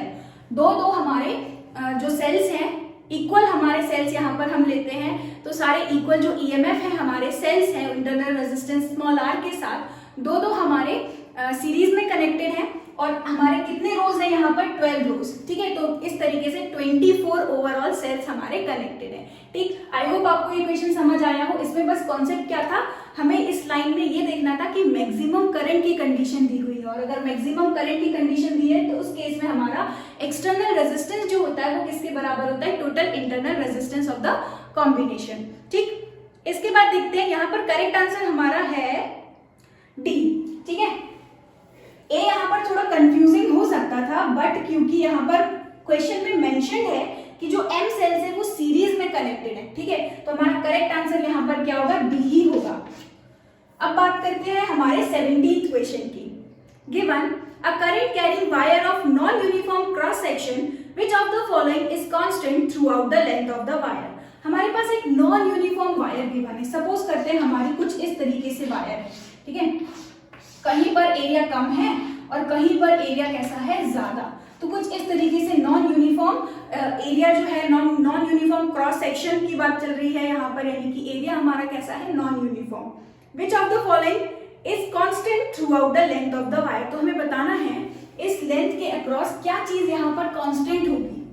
तो देखो, सबसे फर्स्ट है यहाँ पर करंट एंड ड्रिफ्ट स्पीड। देखो करंट तो यहाँ पर कैसा होगा, कांस्टेंट, क्योंकि करंट हमारा क्या होता है, चार्ज अपॉन टाइम, यानी कि हमारा जो करंट है वो एरिया पे डिपेंड नहीं करता।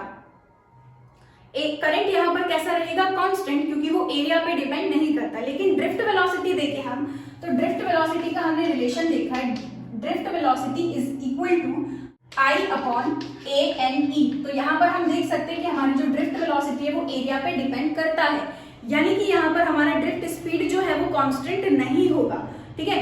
बी की बात करते हैं, ड्रिफ्ट स्पीड ओनली, तो ये भी यहाँ पर कैसा हो गया, रॉन्ग हो गया, क्योंकि ड्रिफ्ट स्पीड जो है वो एरिया पे डिपेंड करती है।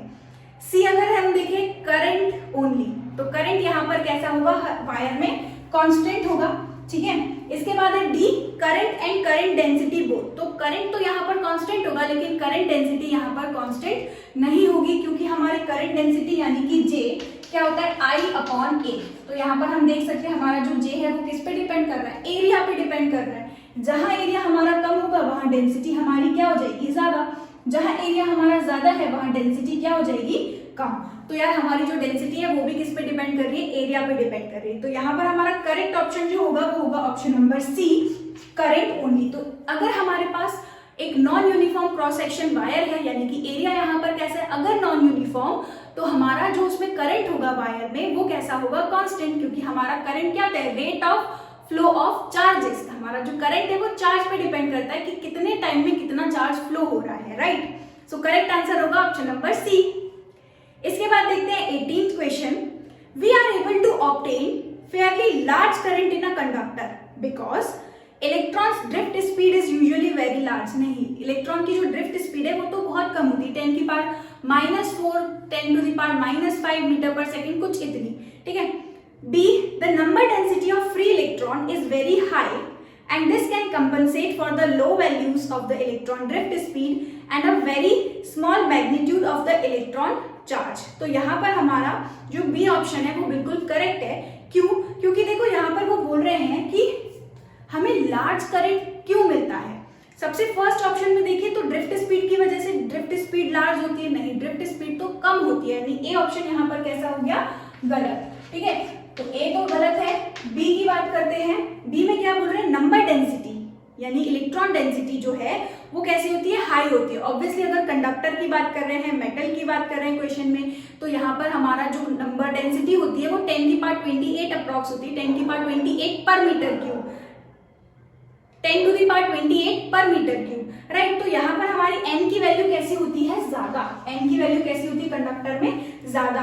And this can compensate for low values of electron drift speed यानी कि Vd and very small magnitude of electron charge यानी कि E। देखो अगर हम करंट का रिलेशन देखें तो अभी हमारा करंट इज इक्वल टू क्या होता है, AVNE, राइट। तो यहां से अगर हम देखें एरिया तो हमारा कांस्टेंट, Vd की अगर हम बात कर रहे हैं तो Vd हमारा स्मॉल होता है, N हमारा बहुत ज्यादा हाई होता है। कंडक्टर्स के केस में E की वैल्यू हमारी 1.6 into 10 to the power -19 coulomb, वो भी कैसी होती है, कम होती है। तो यहाँ पर हमारा ये जो N है वो उसकी वैल्यू इतनी ज्यादा होती है इन दोनों वैल्यू से कि हमारा जो करंट मैक्सिमम हमें मिलता है वो किसकी वजह से कंडक्टर में करंट ज्यादा होता है, किसकी वजह से, इस N की वजह से। वो इन दोनों को कंपनसेट कर देता है, ठीक है।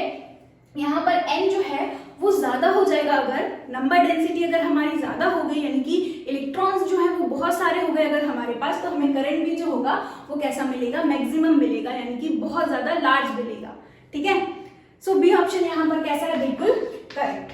Vd ड्रिफ्ट वेलोसिटी कम होती है, इलेक्ट्रॉन का जो चार्ज है, मैग्नीट्यूड ऑफ इलेक्ट्रॉन चार्ज वो भी कैसा होता है, कम होता है ना। तो यहाँ पर हमारा अगर नंबर डेंसिटी ज्यादा हो जाएगी उस वजह से करंट भी हमारा कैसा होगा, ज्यादा। इसके बाद देखो, अगर आपके पास टाइम है तो आप सी और डी रीड करो, और नहीं तो आप अभी इसको स्किप कर दो। क्वेश्चन में भी अगर आपका फर्स्ट या सेकंड ऑप्शन में आंसर आ जाता है तो आपको कंफ्यूज होने की जरूरत नहीं है, ठीक है। फटाफट आपका आंसर अगर फर्स्ट या सेकंड ऑप्शन में आ जाता है तो आप टाइम अपना वेस्ट मत करो। इसके बाद देखते हैं 19th क्वेश्चन।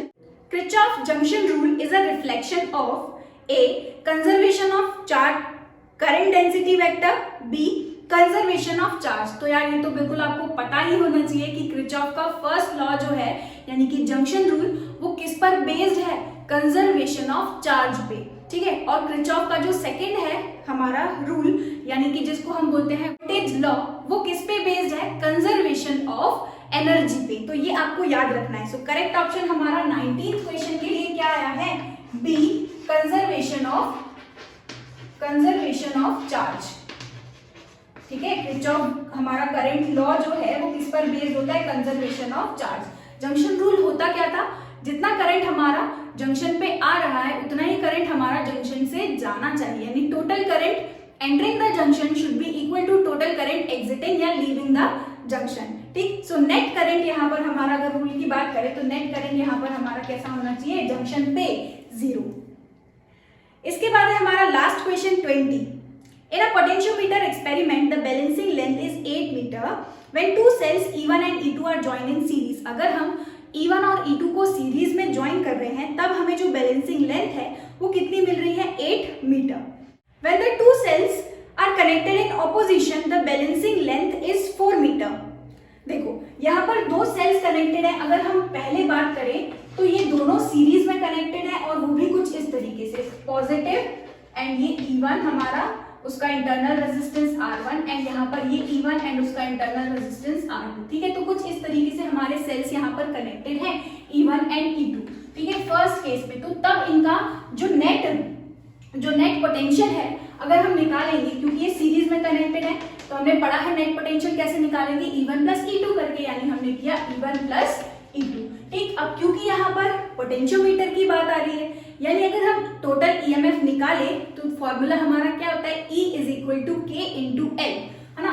हमारा ईएमएफ कैलकुलेट करने वाला फॉर्मूला क्या होता है, E is equal to K into L। K यहाँ पर क्या होता है, पोटेंशियल ग्रेडियंट, और L यहाँ पर हमारा क्या होता है, बैलेंसिंग लेंथ। तो यहाँ पर अगर हम देखें तो नेट हमारा कितना है, E1 प्लस E2, तो ईएमएफ हमारा रख देते हैं यहाँ पर net EMF E1 plus E2 जो कि किसके बराबर होगा, K, एंड लेंथ हमारी कितनी दी हुई है, बैलेंसिंग लेंथ 8 मीटर, ठीक है। अब क्या किया है, इन दोनों सेल को ऑपोजिशन में कनेक्ट किया है, यानी कि अब ये दोनों सेल कुछ इस तरीके से कनेक्टेड है, ये हमारा E1 एंड कुछ इस तरीके से ये हमारा E2, ठीक है। यानी कि पहले नेगेटिव से पॉजिटिव कनेक्ट था, है ना, और अब हमारा नेगेटिव से नेगेटिव कनेक्ट है। और अगर ऐसा कनेक्ट होता है हमारा सेल तो हमारा नेट ईएमएफ जो होता है वो किसके बराबर होगा, अगर इस वाले को हम कैसा ले रहे हैं, पॉजिटिव, तो इस वाले ईएमएफ को हमें कैसा लेना होगा, नेगेटिव, यानी कि हमारा नेट ईएमएफ निकल आएगा E1 माइनस E2। अब फिर से यहाँ पर जब इस तरीके से हमने कनेक्ट किया है सेल्स को तो हमारी जो बैलेंसिंग लेंथ है वो कितनी मिल रही है, 4 मीटर। अब बैलेंसिंग लेंथ हमारी 4 मीटर है तो फिर से हम लगाते हैं हमारा पोटेंशियोमीटर का first application, EMF is equal to क्या होता है, K इंटू L। तो टोटल ईएमएफ इस बार कितना आया, E1 minus E2 is equal to K, and length हमें कितनी दी हुई है, 4 मीटर। बस इन दोनों इक्वेशन को अब हम सॉल्व करते हैं। देखो इसको अगर हम फटाफट एक दूसरे से डिवाइड करें तो ये आने वाला है, देखो E1 plus E2 is equal to K8 upon में E1 माइनस E2 K4, तो K से K कैंसिल, 4 1 जा एंड 4 2 जा। इसको बस हम फटाफट से सॉल्व करते हैं तो यहाँ से आ जाएगा E1 plus E2 is equal to 2 E1 minus 2 E2, right. And इस माइनस 2 E2 को इस तरफ लेके आएंगे तो ये 2 E2 प्लस E2 कितना हो जाएगा, 3 E2, एंड यहाँ पर 2 E1 एंड ये प्लस E1 को उस तरफ ले जाएंगे तो 2 E1 माइनस E1, यानी कि कितना बचेगा, E1, ठीक है। और यहाँ पर हमें क्या बोला है, the ratio of EMF of the two cell, हमें इन दोनों सेल का क्या निकालना है, रेशियो, और वो भी कैसा है, E1 अपॉन E2। तो यहाँ से देखो हम निकालते हैं E1 अपॉन E2, यानी कि हमें मिलेगा 3 upon 1 is equal to E1 upon E2। So correct answer यहाँ पर कौन सा है, option number C, it is E1 upon E2 जो है वो किसके बराबर है, 3:1 या 3 अपॉन 1। तो यहीं पर खत्म करते हैं हम आज के एमसीक्यूज। आई होप आपकी इन एमसीक्यू से बहुत अच्छी खासी प्रैक्टिस हो गई होगी। अगर आपको हमने जो आज डिस्कस किया है फॉर्मूले प्लस जो हमने एमसीक्यूज डिस्कस किए हैं उसका पीडीएफ चाहिए, तो उसके लिए आपको ज्वाइन करना होगा टेलीग्राम चैनल, जिसकी लिंक आपको इसी वीडियो के नीचे डिस्क्रिप्शन बॉक्स में मिल जाएगी। ठीक है, तो फटाफट से उस टेलीग्राम ग्रुप को ज्वाइन करो। उसमें आपको पीडीएफ मिलेंगे, सैंपल पेपर्स मिलेंगे, बुक पीडीएफ मिलने वाली है, नोट्स मिलेंगे आपको, उसमें सैंपल पेपर उसमें आपको मिलेगा। तो टेलीग्राम ग्रुप ज्वाइन करना मत भूलना, उसकी लिंक आपको नीचे डिस्क्रिप्शन बॉक्स में मिल जाएगी। इसके अलावा अगर आपको ये वीडियो पसंद आई हो तो प्लीज इसको अपने फ्रेंड्स के साथ जरूर शेयर करना and motivate me. Thank you so much for watching this video.